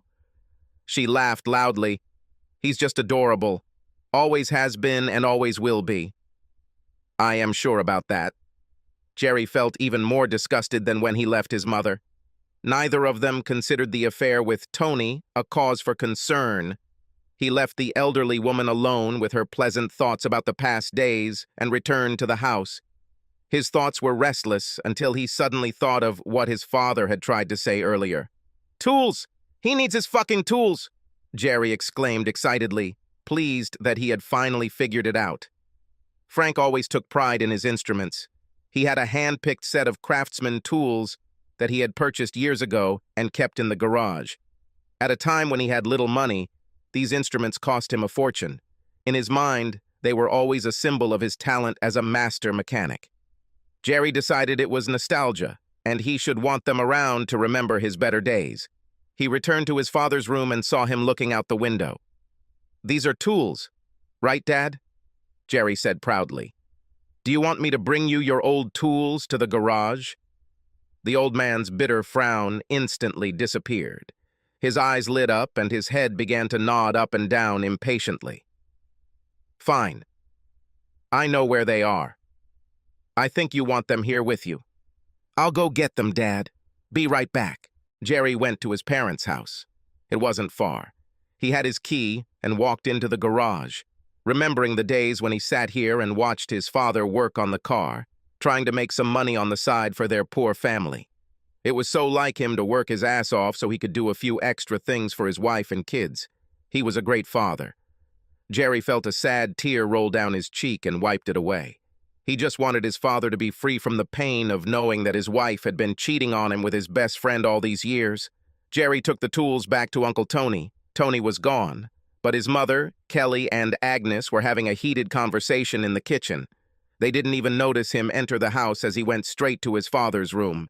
Even with all his shortcomings, Jerry couldn't help but notice how glad his father was to receive the tools. He waved his only working hand in the air, pointing to the corner. Jerry put the tools where he gestured and sat down next to his father. They didn't talk. They both knew he was too difficult to understand. Jerry just looked at the old man with all the love he had. He saw his father's eyes peering out from his disfigured face. Those weary eyes were brighter than before. As he stood up to leave, Frank invited him in for another hug. This time they hugged for a long time. The old man did not want to let him go. There were tears in his eyes running down his cheeks when they finally parted. "You make me cry," Jerry admitted openly, feeling very emotional. He said to the old man, "I'll be back tomorrow, Dad. Don't worry. I'll help you get back on your feet. I didn't know everything that happened before, but now I know. I am here for you and will help you. You'll be better than ever in no time. Can you hear me, old man?" Frank nodded enthusiastically. He watched intently as his tall, muscular, dark-haired son walked out of the room. Jerry and Kelly left together. She couldn't wait to leave, as there seemed to be tension between Kelly and the two older women. She didn't tell him what was wrong, but passing by Jerry, she whispered, "Mom's a fucking bitch." "What?" Kelly shrugged but didn't say anything. She said out loud, "Let's go, Jerry. You can stay with me if you don't have a hotel room. I will be happy to see you." "Of course, if you don't mind." They went to Kelly's and talked for a long time about what their family would do. Feeling tired, Jerry went to the room Kelly had prepared for him. He was undressing in the bedroom when he heard a loud explosion in the distance. Even at that distance, it was so powerful that the windows of their house shook. He ran out of the room and almost collided with Kelly. "What the hell was that?" she asked with a worried look. They both looked outside and saw a glow in the distance, as if there was a big fire somewhere nearby. "Oh, crap!" Jerry cursed, as a terrible thought occurred to him. "I hope I'm wrong, but I think we'd better get back to Tony." "Why?" "I just need to check on my dad." She wanted to know why, but he didn't say. Jerry was back in the house and dressed in less than a minute. Kelly also quickly got dressed and went with Jerry, and he rushed back to the BELATED mansion. About half an hour passed after the explosion. As they turned the last corner, they saw the flashing emergency lights of fire trucks and police cars in front of the BELATED house. Tony's house was almost destroyed. It seemed as if the lower floor was blown up, and the rest of the house fell down, engulfed in flames. Firefighters pulled hoses, sprayed water, and tried to extinguish the flames. But it seemed useless, since most of the house was already destroyed. "Oh my God," Kelly sobbed. "Mom and Dad, did they die?" "I'm afraid so," Jerry said, hugging his sobbing sister. "They told the police who they were, and the man just shook his head." "I don't think anyone could survive," he said sadly. When we arrived, the house was already engulfed in flames. Nobody could get out. It looks like there was some kind of explosion, possibly a gas explosion. We will investigate and find out the reason. But today we can't do anything. I'm sorry for your loss. Jerry drove Kelly home. They sat in the living room and hardly slept. The next day, they went to the house and saw detectives picking through the smoldering ashes. Jerry identified himself and was allowed to come closer. The detectives began to question him about what they knew. Jerry didn't mention the tools he brought, but he said he believed there were 4 people in the house. "Did you find anything?" Jerry asked worriedly. "Any traces of my parents?" "Yes. We found 4 bodies," the man told them. 3 of them seem to be upstairs. The house is so badly damaged, it's hard to tell. We'll have to identify them later during the autopsy. The man glanced sideways at them and said, "The 4th body was funny. It's hard to say, but we think it was downstairs in the kitchen." "In the kitchen?" Kelly said. "But Father lived in his office, right?" "Yes." "So, this body was in the kitchen," the man continued. "We know because it was near the stove, or what was left of it." "What's funny about this?" Jerry asked. "Don't tell anyone that I told you this." The man moved closer, speaking confidentially. "But since you are a member of the family, I think that the problem is in the stove, that it was a gas explosion. In fact, I'm sure of it. Is it true?" "Yes. The gas line was turned off. Do not know how. The connection was damaged, but survived the explosion. From experience, I can say that it was not a leak. This line was intentionally disconnected." The man leaned even closer and spoke quietly to his brother and sister. "It's funny, but the body near the disconnected line was holding a pipe wrench in its hand." "In hand?" Kelly asked in surprise. "Was it blown off by the explosion?" "No. A wrench was attached to his hand. Literally attached to her." The man said this with an almost funny expression on his face. He wiped the amusement from his face and continued more soberly. "Obviously, he or she must have deliberately turned off the line, after which it exploded and destroyed the house. But why wire?" She wrapped herself around his arm several times and held the wrench in his hand. "I've never seen anything like this before. Why would anyone want to attach a wrench to their hand?" "I don't know," Jerry said. "Maybe he wanted to ensure that he would keep him. I can't think of any other reason." "Okay," the man agreed cautiously. "But why do this? For what purpose?" "Don't know." Jerry looked at his sister's worried face.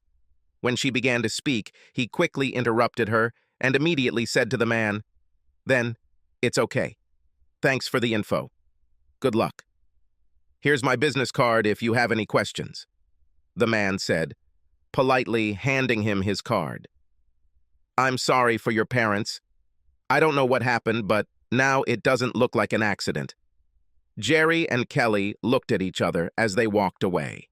Now he knew for sure that his father had finally taken revenge on his unfaithful wife and her lover, or lovers, if Agnes was involved in it, and Jerry had every reason to believe that it was so. He was sure that Frank wanted to ensure that his son knew that he was the one who took revenge on them. This was no accident. As he left, hugging his sobbing sister, Jerry sadly whispered, "Message received, Dad." Jerry was sorry to lose his mother and a little sad about the loss of Uncle Tony and Aunt Agnes. After all, they had been so close to him as a child. But he could not help but respect his father, a proud soldier and a man of honor, now reduced to a feeble, almost helpless, disease-ridden man, receiving his final revenge for the worst insult a husband could face. It was so similar to his stubborn father, he wouldn't let something like that go. "God, how I love you, Dad." Jerry allowed himself to sob. "I'll miss you. Subscribe to our channel so that your second chaff doesn't cheat on you, and go ahead and listen to the next story, because this story is nothing compared to the next one. If you're under 18, don't even think about listening to the next one." Third story. My excitement over my boss John getting a big promotion quickly turned to despair. John's big promotion will take him to England, away from me. I ran to the bathroom and cried like a baby. John was my boss, but I was in love with him and believed that he loved me. Yes, we were in love and married, but not with each other. While I was in love with John, I was also in love with my husband Tom. I never intended to fall in love with John, but somehow I did. After working with John on several projects, he invited me to become his administrative assistant. John is a handsome man, and I was immediately drawn to his appearance when we began working closely together. John had the charisma to lead our team. He had a way of making me feel special whenever his attention was on me. 10 years older than me, John had a maturity and charm that I liked. Working side by side, we developed a closeness. He never missed an opportunity to compliment me on the way I dressed and looked, not in a sexual way at first. Somewhere along the way, our relationship became very personal. We talked about some things that I wouldn't discuss with my husband, including our sex life. My husband Tom was a completely different person. He doesn't have John's nice guy looks. He has what I would call rugged good looks. He is a wonderful husband and has never failed to please me in bed. Perhaps it was this difference that attracted me to John. John's touches on my arms and shoulders continued longer and longer. Handshakes between us turned into hugs. The first time his hand rested on my thigh, we both felt sexual tension. I never intended to cheat on Tom, but I had to admit to myself that I had feelings for John, and he had feelings for me. As his administrative assistant, I accompanied him on most of his trips. John never overtly pushed, but we both felt the attraction. I still remember the first time we danced on the trip. We went to a club with a large group of colleagues. Everyone else went to their rooms when John asked me to dance to what he said was his favorite song. It was a fast song, so I didn't mind. When this song ended, a slow song began to play. Halfway through the song, I melted in his arms. It was so wonderful. John is built very similar to Tom. Tom is a little more muscular and younger. That night we danced every slow song until closing time. When the last call was announced, John invited me to his room for a nightcap. I was very experienced. I knew that if I went to his room, we would end up in bed. I told him no, and that I couldn't do that to Tom. John insisted on showing me to my room. The kiss we exchanged at my door almost convinced me to let him in. My marriage meant too much to me to cheat on Tom. I reasoned that the kiss and a bit of dancing were not physical cheating, because I had stopped John from having sex. I admitted to myself that I did have feelings for John. I was ashamed of myself that night when I imagined John making love to me. I have always prided myself on being a moral person. This pride did not allow me to betray my husband, although I wanted so badly to give in to my feelings for John. The Monday morning after that trip, I walked into John's office and told him we needed to talk. "John, we need to talk about this last trip. You know that I care about you deeply, but we are both married. I will not cheat on my husband. Molly, I see it in your eyes. You love me as much as I love you. We could express our love, and our spouses would never know about it. I saw it in your eyes after we danced. You wanted me to make love to you." I quickly cut him off. "John, I admit it. I wanted to make love to you that night. I just can't. I don't want to ruin both of our marriages. Please respect that." I turned and left his office. Our relationship continued in the same spirit. During our trips, we dined together and most often danced. Slow dancing was our favorite. It was the closest we came to making love. John rubbed against me, and I rubbed against him in return. Every time he tried to convince me to go to his room, I refused and shared a nice kiss with him at my door. Back in my room, I imagined John making sweet love to me. I tried my best to hide my feelings for John from my husband, but he suspected that something was going on. He asked several times if anything was going on. Every time I told him that there was nothing between us. We were colleagues and good friends. There were several corporate events where John and I danced. Each time I told John that dancing in front of our spouses was a bad idea, but he insisted.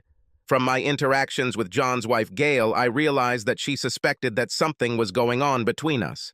She confirmed her suspicions when she invited us to have dinner with them. Gail cornered me in the bathroom. "Listen, Molly, I can tell that you and my husband have feelings for each other." I quickly cut her off. "Mrs. Decker, nothing is going on between us." No, you mean there is no sex between you two. There's definitely something going on there. He's obsessed with you. Do you remember that last office party when you danced indecently close to him?" I nodded. "He screamed your name when he had sex with me that night. He said nothing was happening, but I already knew that he was in love with you. You just haven't given up yet. I see it in your eyes. I admitted that I had feelings for her husband, but I had no intention of cheating on my husband." "Please, please don't say anything to my husband," I begged her.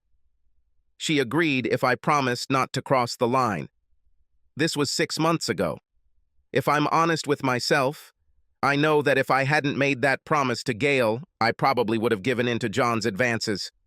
A week after John's announcement, I was called into his office. I was confused because I knew John was in a meeting outside the company.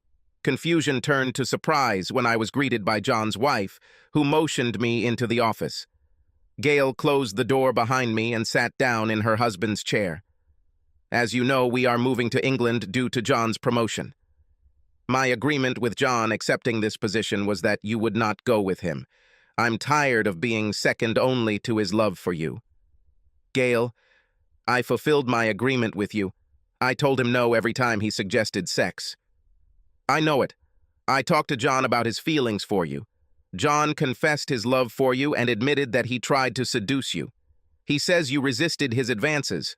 I think the fact that you turned him down made him want you even more. You are the forbidden fruit he craves. Do you realize that most of the company thinks you two are having fun? My God, really? Yes, Molly, that's true. You two look like teenagers in love. I told John that if he wants to stay married, your relationship will end when we move. I come with an offer that will allow you to end this relationship and get rid of this forever in both of your heads. I don't need Molly's ghost hanging over my marriage for the rest of my life. I'll arrange a weekend together for you.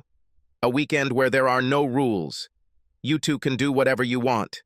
Yes, including sex. In exchange, you will both sign a post-nuptial agreement. This agreement stipulates that you both agree that after your weekend together, you will never, and I mean never, have any contact again. If you do this, it will be grounds for divorce and 100% of the marital property will be given to the spouses, me and your husband. Your weekend will be at our lake house and your husband must be present. What? You are crazy? My husband will kill me, I said angrily. Right now, he thinks you're having an affair. A panicked expression appeared on my face. Don't tell me this is news to you.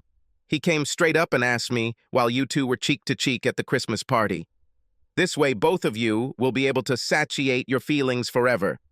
Yes, this will be done intentionally. You will show your husband the post-nuptial agreement and tell him that after the weekend he will know for sure that it is over and you can move on with your life. Let's say I agree to this. Why is he there? To humiliate him? No, nothing like that. His presence is my insurance policy. This way, I will be sure that he knows about the agreement, and I believe that I can count on him to fulfill it. I'll have something for him there too. This will keep him busy while you spend time with John. I don't understand what you have for Tom. To be frank, I have a 22-year-old red-haired girl.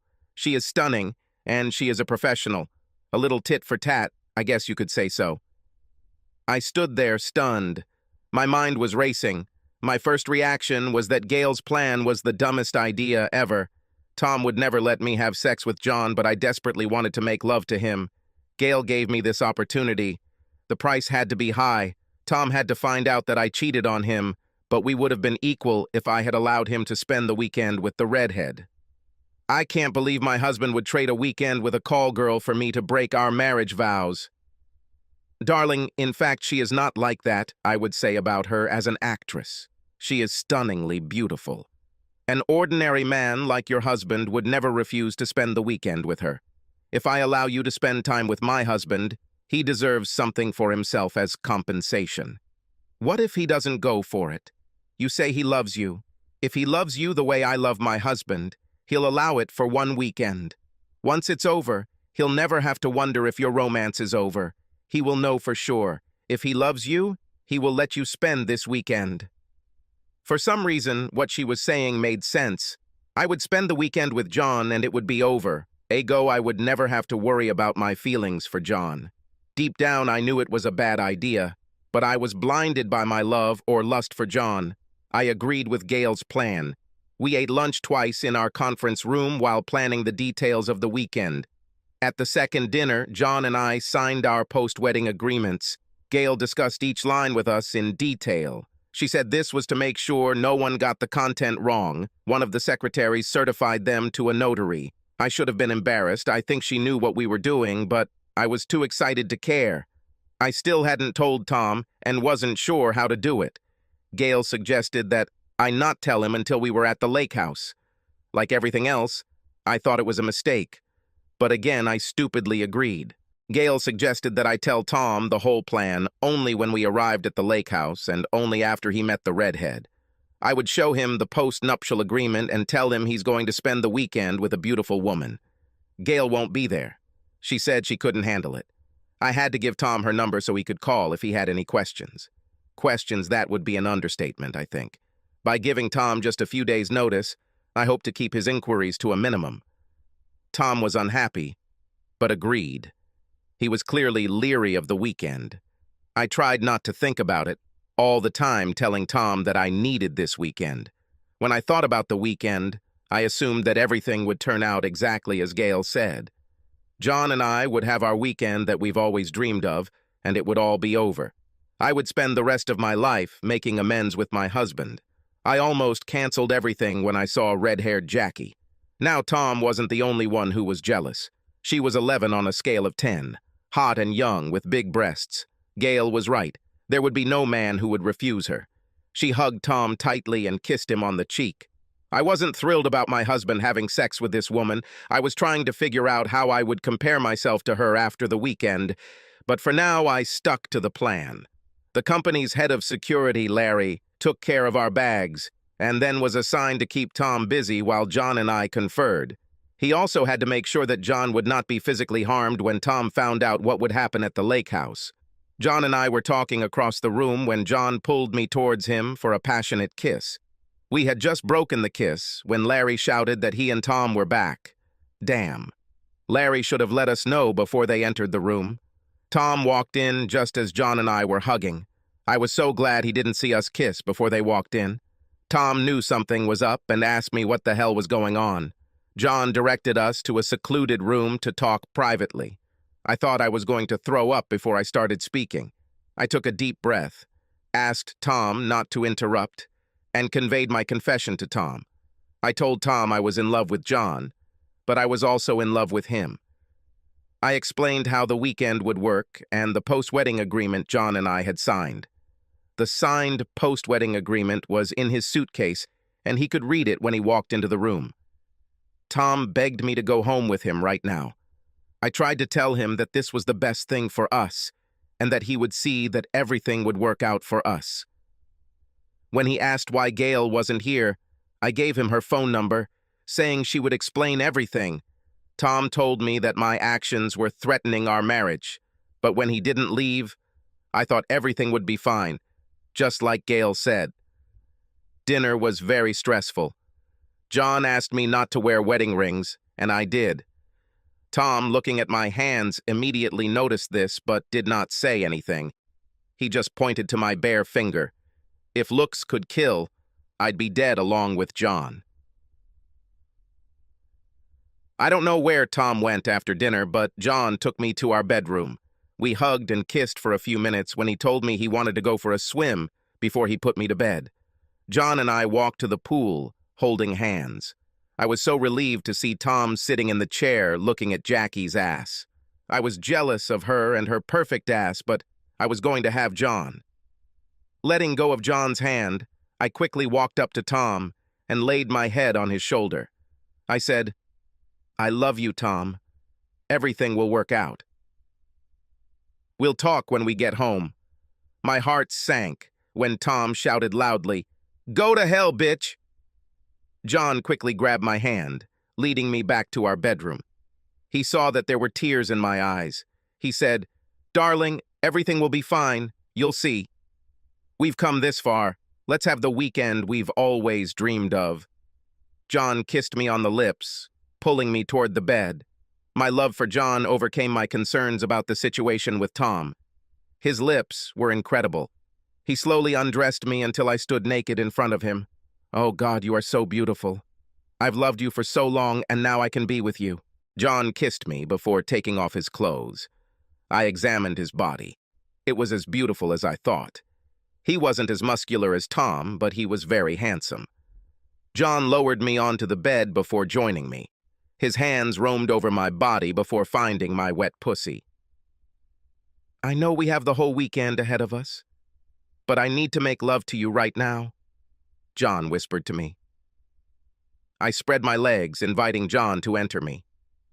Slowly and passionately, John made love to me. It didn't take long before he let out a loud grunt, shooting his seed into my waiting pussy. We lay there, hugging and kissing. Disappointment was in my head. It was much faster than I was used to with Tom. Okay. I figured John would have enough time before the weekend was over to make me come. It seemed like an hour or two had passed when John asked me to take a late-night swim in the pool. It sounded so romantic that we quickly got dressed, not knowing who was still awake at that time of night. We went out to the pool, fortunately, not finding anyone there. I grabbed John's hand as we approached the pool. "Oh, John, this is so wonderful. I've loved you for so long, and I can finally show you how much. I will miss you, but we have 2 days to spend them in love and remember it for the rest of our lives. Let's get naked and make love in the pool. Take off your clothes, I'll get us a couple drinks." I was just approaching the door when I heard Tom's voice. "Hey, asshole." I turned around in horror and saw my husband kick John in the groin. As John doubled over in pain, Tom kicked him in the chin, and John fell backwards into the pool. I ran to the pool and helped John get out of it. I was trying to see if he was okay when I noticed Tom wasn't there. Larry ran out, helping me get John into the house.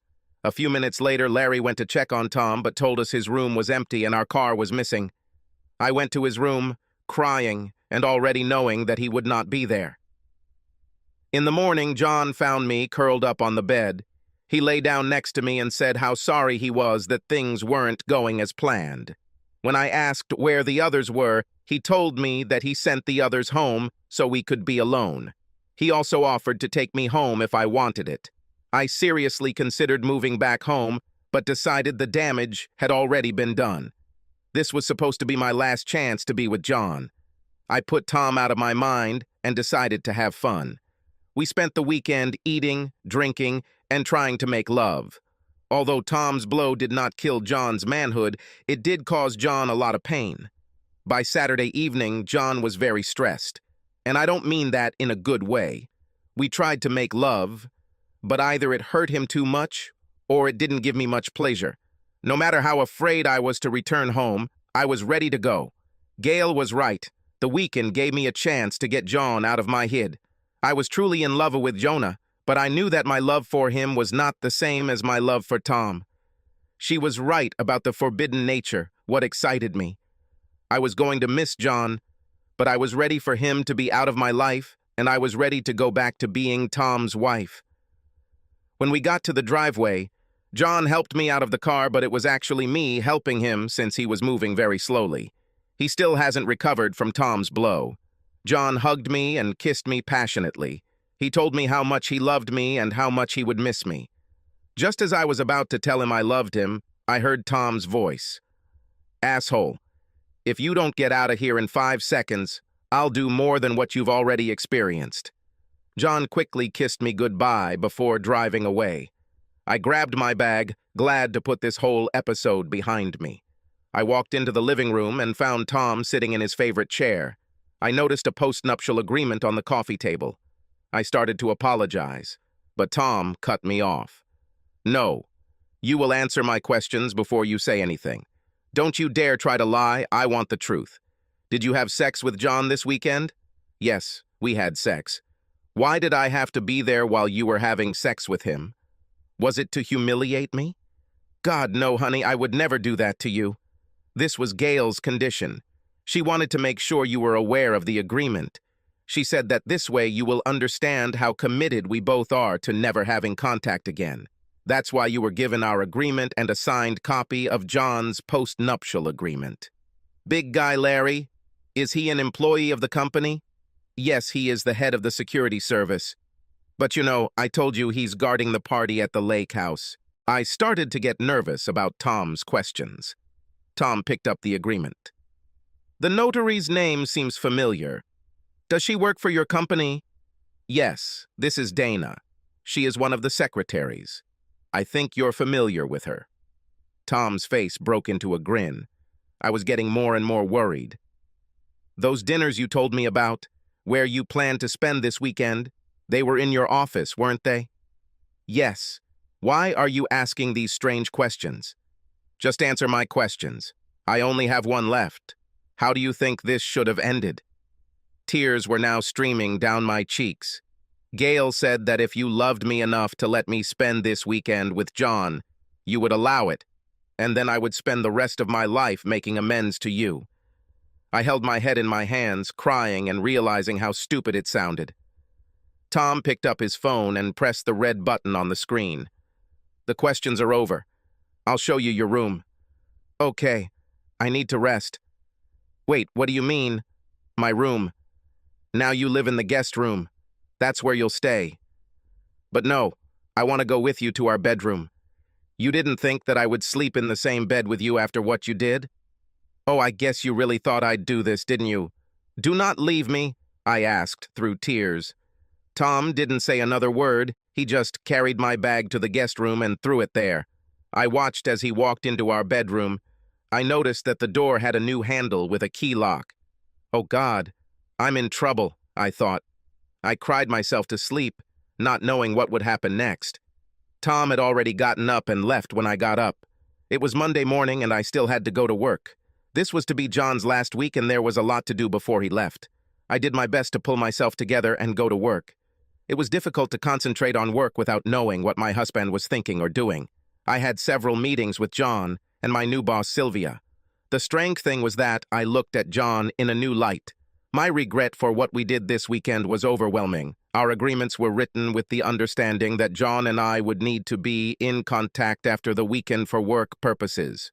With that in mind, they stipulated that John and I could communicate during that final week at work, but nothing romantic or sexual could happen between us. I felt it would be difficult for John to do this. Several times his hand lingered on my shoulder and back. Several times he whispered in my ear how special the weekend was for him and how glad he was that he was able to express his love to me. Each time I looked at him and hissed fiercely, reminding him of the agreement. I was physically and emotionally exhausted when I returned home. It was dark and cold. Tom wasn't always home when I got home from work, but I hoped he would be tonight. I texted him several times during the day. Nothing was received in return. I wrote to him again, asking if I should host a dinner for him. Just like during the day, I did not receive any response. My calls went straight to voicemail. Tom did not return home that night or the next. I was worried that he had simply left me. Wednesday was to be John's last day in the office. I planned a going-away party and even invited his wife. The party was very enjoyable, and everyone had a lot to say about John and the wonderful job he will do in England. I worked hard, staying in the background, giving John space. When we finished, I helped John and Gail load their cars with John's personal belongings. Gail left, saying that she was going to pick up the last boxes from her office and say goodbye to me before heading home. As soon as Gail walked out the door, John grabbed me in his office. I protested, raising my hand. John, we can't do this. Remember the agreement. Shh, there's no one around, no one will know. This is our last kiss. John hugged me tightly and kissed me for a long time. Molly, I love you and will miss you terribly. I need one last time to remember you. We kissed for a few moments before he moved me to the couch. I should have told him no, but I thought it would be the last time I saw him. A few moments later, my clothes were removed. I just wanted it to end, but I couldn't bring myself to stop him. John didn't last long before he told me with a grunt that he was coming. I quickly got dressed before running to the bathroom to freshen up. I used several wads of toilet paper to wipe his sperm from myself as best I could. I couldn't believe I let him do this, but now it is almost over. John and I walked up to his car with the last of his boxes. He kissed me again before driving away. As I pulled into the driveway, my heart pounded when I saw Tom's car in the garage. As soon as I turned off the car, my phone rang. It was John, so I answered the call. Is he fucking kidding with this? John shouted. John, what are you talking about? Gail and I just got served, and I just got off the phone with the general manager. Your husband is suing the company. Is this some kind of game you two are playing? John, I don't understand what you're talking about. Tom here, I'll get to the bottom of this. When I entered the living room, Tom was sitting in his chair again with a big smile on his face. Before I could say anything, my phone rang again with my mom's tone. Tom looked at me and laughed. You should probably take this. Mom, calm down. You're talking too fast. Start over again. I heard my mother take a deep breath. I received a strange email from someone I didn't recognize who told me to check out your Facebook page. There are photos of you dancing with a strange man and another photo of you kissing this man at what appears to be a hotel room door. The caption under each picture reads, Corporate Slut. Your status now shows that you are divorced. What the hell is going on? I looked at Tom, who was simply smiling. Mom, this is all a big mistake. Someone hacked my account. I'll call you back. I hung up, looking at Tom.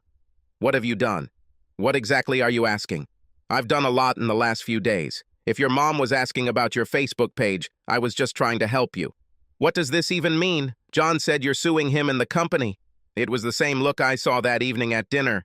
If looks could kill, glad to hear that the asshole and his wife received my documents. Don't worry, you'll get yours soon. But yes, I am suing both of them for alienation of affection. The funny thing is that my lawyer said that most of these cases go nowhere, but he said that with the evidence I have, we have an excellent chance of winning. Gail's admission that she organized the weekend will go a long way in ensuring that I receive a significant portion of their assets. Regarding your company, did you know that they have a very strict fraternization policy? I have to thank you for having such an end-to-end registration system. This made it easier for me to find employment documents for your company. Using a company employee as a notary would be enough to prosecute the company. But the presence of a company security officer and scheduling weekends at the office would push my case to a great conclusion. My God, what have you done? You and your lover, my wife, started this. I'm just reacting. Did you really think that I would let you have sex with him? And we will live happily ever after. We grow old with you, holding on to your fond memories of how you and John cuckolded me that fateful weekend. Sorry to tell you this, but I don't play like that. Tears streamed down my face as I realized what a mess I had made. Please, Tom, I didn't mean for it to happen this way. Let me make it up to you. Tom laughed devilishly. Molly, the best thing about you and John royally screwing up was Gail's involvement. I wonder if this was her plan all along. I was completely confused. What does it mean? Do you remember that Gail made you and John sign this post-nuptial agreement? It stipulated that you and John could not have any contact after he left town. No less important is that it contains one more provision. It stipulated that the two of you could have unlimited contact for one weekend, including sex. Knowing that you would still have to work together for a few days the following week, the document stated that the two of you should not have any romantic contact after the weekend. The document stated in great detail that there should be no non-work-related contact until he left the country. Of course, sex was excluded, but no kissing was even specifically written into it. I gasped. There was no one around. There was no way he could have found out about John and me after Gail left. Watching that kiss in the driveway, I realized that a guy in love won't leave without seducing you at least one more time. I just knew he would try. I have a wonderful photo of you and John kissing less than 20 minutes ago. Would you like to see this? Here, look at this cute photo my private investigator took of you. Two kissing. Tom, it was just a kiss. Yes, you're right, it was just a kiss. You may make the judge think that it was just a goodbye kiss and that the post-nuptial agreement should not be invoked. But I have other photos that are even better. Tom handed me another photo of John from that same sofa. My God, it's not what you think. Oh yes, that's right. John wanted one more time and you let him. Don't like the quality of the photo? Amazing, right? This is the quality of the photographs when the photographer was in the next building and shot through the window of John's office. Aren't you very curious if anyone else has been watching you like I have? Kissing alone would violate the post-nuptial agreement. But damn, the photos of you having sex with him on the couch, completely breaking it. Don't you wonder if this was Gail's plan all along? If I had assumed that you would break the terms of the agreement, she should have assumed the same. I can't believe she would say have fun with my husband this weekend and all will be forgiven. Don't you think she set you up? My God, Tom was right. Please, Tom, I made a terrible mistake. I love you. Please, can we talk and work this out? What? Now I have some thoughts. Let me think about how this all happened. You didn't talk to me when you were making your plan. Have sex with John. You didn't ask me to join you when you had lunch, planning to cuckold me. As far as I remember, I did not take any part in the discussion to destroy our marriage. I was never given the opportunity to talk you out of your stupidity. But now you want to talk to me. Sorry, I should have talked to you. Tom stood up, cutting me off. I'm going to show you the same courtesy that you show me. I'll tell you how everything will happen, and now you won't interrupt me. You will be served with the divorce papers in the next few days. I must change them to reflect your violation of the post-nuptial agreement you kindly provided. You can stay in the house until the divorce is final. That's as long as you stay in the guest room. The terms of the divorce will be the same as those outlined in the post-nuptial agreement you drafted. My lawyer said that if I made it up, it would be impossible because it would be too harsh on you. The fact that it was your idea or Gail's idea that you agreed with makes it entirely feasible. You will not get anything from our marriage, not the car you drive, not your jewelry, not any part of my company, not any of the assets we created during this marriage. I could even rid you of any of your clothes, but I don't need them. You will not receive any alimony, no maintenance, no home. The funny thing about all of this is that it was Gail's idea. "Please, Tom," I exclaimed. "Stop," I said, "don't interrupt. I'm not finished yet. You asked what I did. I am coming for your precious John, his wife, and your company. I served them all today. The best part is that you provided me with all the evidence that puts the company right in my line of sight. My lawyer is going to give your company 2 offers. First, they pay me $5 million, and I don't reveal the company's plot to destroy my marriage and make me a cuckold. Their strict moral policies are very helpful to me. My second proposal is that they pay me only $500,000. A good deal, don't you think? The caveat is that they fire both you and John on moral grounds in public. But Tom, it would ruin us both. Oh yes, that's exactly what you're going to do. Now you are beginning to understand Molly.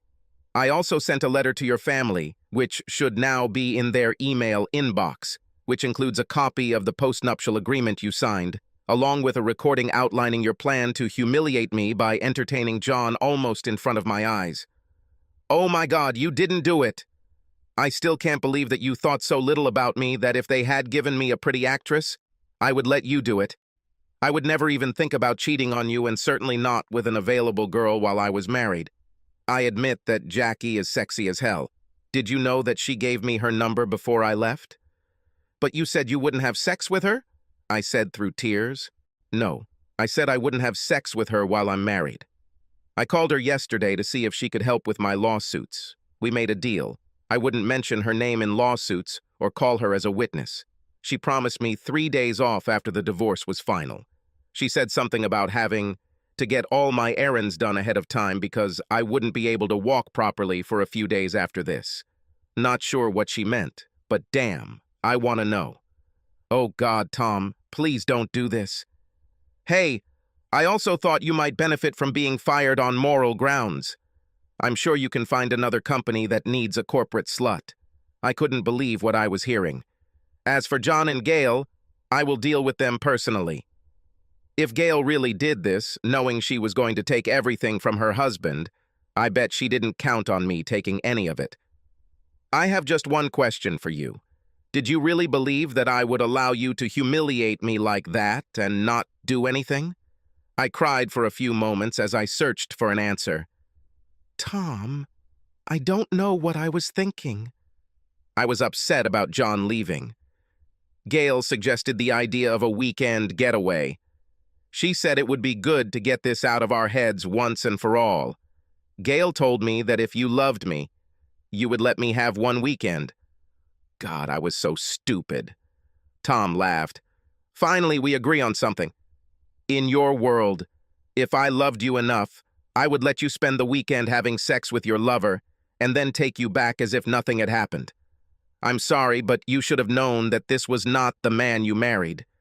I took our vows seriously, and when you broke them and shoved it in my face, you killed the love I had for you. When I look at you now, I don't see a woman getting married. I just hope your weekend was worth it. I wanted to tell him that it wasn't like that and that I was sorry. All that came out of my mouth was crying. Finally, I called my mom to come get me. I knew I could no longer stay in what was my home. It was difficult to explain my stupidity to my parents. The expression of disgust and anger was more difficult to bear than their silence. I called work, saying I was going to take 2 weeks off. In the second week, I received a call saying that I had to be at work on Friday for a mandatory meeting with the CEO of the company, who was flying into town. I assumed that Tom had given them his ultimatum, and I should have been fired. I cleaned myself up as best I could, and my father took me to the office. He walked me into the conference room and told everyone that he was going to stay with me. The CEO, accompanied by the HR director and a woman I didn't know, entered the room. The CEO began, "Mrs. Adams, may I call you Molly?" I nodded. "Molly, I think you know why we're here. Your husband, Mr. Adams, is suing a company for allowing an inappropriate relationship between a company executive and his subordinate. In the short time we had to investigate this matter, it became clear that company resources were being used to support inappropriate relationships. Our lawyers have advised us that it is best to reach an agreement with your husband or, as he put it, your future ex-husband. What I have to discuss with you now must remain strictly confidential. Your father can only stay if you both agree to keep everything discussed in this room confidential, or your father will have to leave." My father agreed as a tear rolled down my face. "Your husband gave us two options for resolving the lawsuit. Our lawyer suggested a third option. This option will require your approval. Mr. Adams wanted you and Mr. Decker fired, or he wanted very significant compensation. We objected. Mr. Decker has already been fired on moral grounds. We didn't see any other options, but we decided not to fire you, but to increase his payment to $1 million. You will be demoted from executive assistant to secretary. Your salary will remain the same, as will your benefits." He pushed a piece of paper towards me. "This is an agreement that sets out what I just told you." My dad spoke. "We'll have our lawyer take a look at it and we'll get back to you." The CEO looked worried. "Please do so, but we don't have much time to respond to Mr. Adams." Dad drove me straight from the office to his lawyer. I was shocked at how quickly we found ourselves in the lawyer's office. Last week, I was served with divorce papers, but I didn't have a lawyer. I guess I was hoping Tom would change his mind. After an hour of waiting, David Wilbur agreed to be my attorney regarding the divorce and my new employment issues. Mr. Wilbur told us that he reviewed both the divorce petition and post-nuptial agreement, as well as the agreement that our CEO presented. "Molly, we can challenge the divorce on the grounds that the post-nuptial agreement is very cruel. The problem is that it was essentially compiled at your request. If Tom had forced this on you, there was no way it would have been feasible. We can fight, but I don't like our chances. Our best chance is to wear Tom down to change his mind." I quickly spoke. "I want to fight. There are some troubling aspects in this agreement with your company. Yes, they want to settle with your husband, but if they fire you, you have an even worse case of sexual harassment. This agreement contains provisions that prohibit you from testifying in your husband's lawsuits. They won't be enforceable, but they can use them to undermine your authority. A key provision of this agreement prohibits you from taking action against the company for sexual harassment. This is what they are trying to achieve." I was confused. "John didn't force me. I did it out of my own stupidity." The lawyer looked at me with a serious look. "I know you believe it was voluntary, but he was your boss. He had a big influence on you. I would suggest that we take a different strategy. We join your husband's claim of sexual harassment. You will, of course, lose your job if we join the lawsuit, but I think that at some point it is inevitable." The lawyer left the room to give my father and I a chance to talk. I reasoned with my father that if I joined Tom's efforts to go after the company, I would have a chance to restore some kind of relationship with Tom and save our marriage. Without my consent, the company could not agree to Tom's terms of settlement. I wasn't fired, but the atmosphere was almost unbearable. I was an outcast. No one spoke to me, and the looks I received were painful. My parents still supported me, but even they could not hide their disgust at the situation I had put myself in. My plan to win back Tom's favor failed. He refused to speak at the divorce hearings and mediation sessions. When we requested counseling, the judge scheduled a hearing on the matter. I was called to testify and questioned about my weekend with John. I tried to soften the effect, but even my parents thought I was stupid fool who thought she was in love. Tom's lawyer asked me one last question. Was this weekend worth it? I shouted back. No, I wish this never happened. Ultimately, the judge ruled that since the postnuptial agreement was my idea, it was enforceable and granted the divorce without consultation. Tom was true to his word. I received nothing during the years of our marriage except my clothes. My parents allowed me to stay with them since I had nowhere else to go. I continued to work in the company, but as a secretary. It was torture to go to work every day. I was isolated in the office, and when I saw others, they looked at me as if I was sick.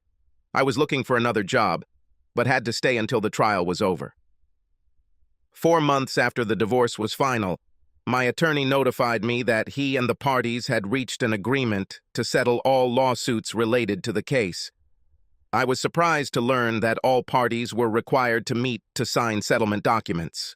My lawyer told me that he thought it was Tom's idea, so he could have one more show at me before it was all over. I was hoping to see and talk to Tom. I haven't heard anything from him since the divorcee. I did my best to dress up without looking impatient. My lawyer and I arrived first, followed shortly by Tom and his lawyer. We exchanged pleasantries and I asked Tom if we could chat a little after the signing. My hopes rose when he agreed. The company's CEO and his lawyer were scheduled to arrive next. They both looked very angry. The first of many shocks occurred when John entered.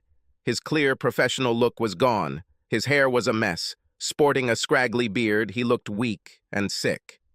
I leaned towards my lawyer. He looks terrible. Where's Gail? I asked. Before Mr. Wilbur could answer me, Gail followed her lawyer in. She was dressed impeccably. The next surprise was that she and John were sitting on opposite sides of the table. A man in a suit entered the room, accompanied by 2 women who appeared to be his assistants. The women placed packages of documents in front of each of the participants. The man in the suit spoke. "Thank you for meeting here to settle this lawsuit. In front of each of you is a package with the terms agreed upon by your lawyers. Please understand that by signing the attached documents, you agree to cease this legal action and agree to absolute confidentiality. As you all know, there are severe penalties for violating the confidentiality agreement that is written into the documents. I confirm that funds will be deposited into accounts and checks will be issued as soon as agreements are signed."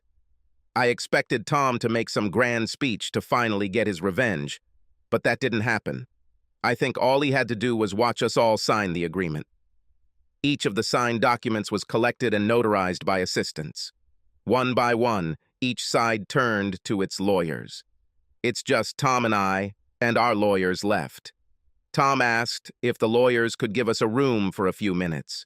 We went into the adjacent conference room and sat down at a wide table opposite each other. "I think you won in the end," I said. "You couldn't be more wrong, Molly. Nobody won here today. I lost my marriage. What I received today was financial compensation for the diabolical plot that managed to destroy my marriage. Money doesn't make up for what I lost, but it helps. Judging by the look you gave John and Gail when they walked in separately, I'm guessing you don't know what happened to them." "No, I haven't heard anything about it. Their divorce is almost complete. I was right about Gail having a plan to dump John and take all their assets. The weekend was a shambles. She knew he would do almost anything to fulfill his fantasy of being with you. When she brought up the idea of a post-nuptial agreement, he jumped at it. She got you right, too. You've walked right into her trap. She knew my private investigator was following you, and she knew that I wouldn't tolerate you having sex with John. I was part of her revenge on you. She knew I would go after you like she was going to go after John. She had her own private detective watching your now famous last kiss, and his office was equipped with cameras. With this evidence, she can take everything from him. What she didn't count on was that I would follow her. Since this is confidential, I can't tell you how much, but I'm getting good compensation from Gail and John. Well, most likely it will be from Gail, since she'll rip him down to the bottom of his pants. I have to say, I was a little upset that you were going to profit from joining my lawsuit, but since the company couldn't fire you over your sexual harassment claim, they gave me a pretty decent increase to my settlement. I understand that as part of your agreement, you are leaving the company. Yes, I hate going there to work now. I'm glad it's over. Tom, is there any way to give me a second chance? You said how upset you were about losing our marriage and we could get it back. Well, that won't happen. Things are getting serious with my new girlfriend. In fact, she should already be here to pick me up. You should say hello." My heart sank, but I knew it was a long journey. We returned to our lawyers and they finished filming the cases. Mr. Wilbur said I would receive a check in a week. This money wouldn't change my life, but it would allow me to get my own place and pay my bills until I found another job. When we all left, a black Mercedes drove up to the front door. My last shock was to see a stunning red-haired girl get out of the Mercedes. "Molly, do you remember Jackie?" I looked at Tom in shock. "But she—" Tom interrupted me. "Not anymore, she gave it up." Jackie ran up to Tom, hugged him and kissed him. When Tom got into the driver's seat, Jackie ran up to me and hugged me tightly. "I'm so glad to see you again, Molly. I wanted to thank you for freeing Big Tom. He changed my life. I can't believe you left him for a weekend with Little John." She raised and showed me her little finger with a laugh. "He was quite disappointed, wasn't he?" Jackie blew me a kiss as she got into the Mercedes. After a long kiss, Tom set off, leaving for his new life without me. Subscribe to our channel so that your second chaff doesn't cheat on you, and go ahead and listen to the next story, because this story is nothing compared to the next one.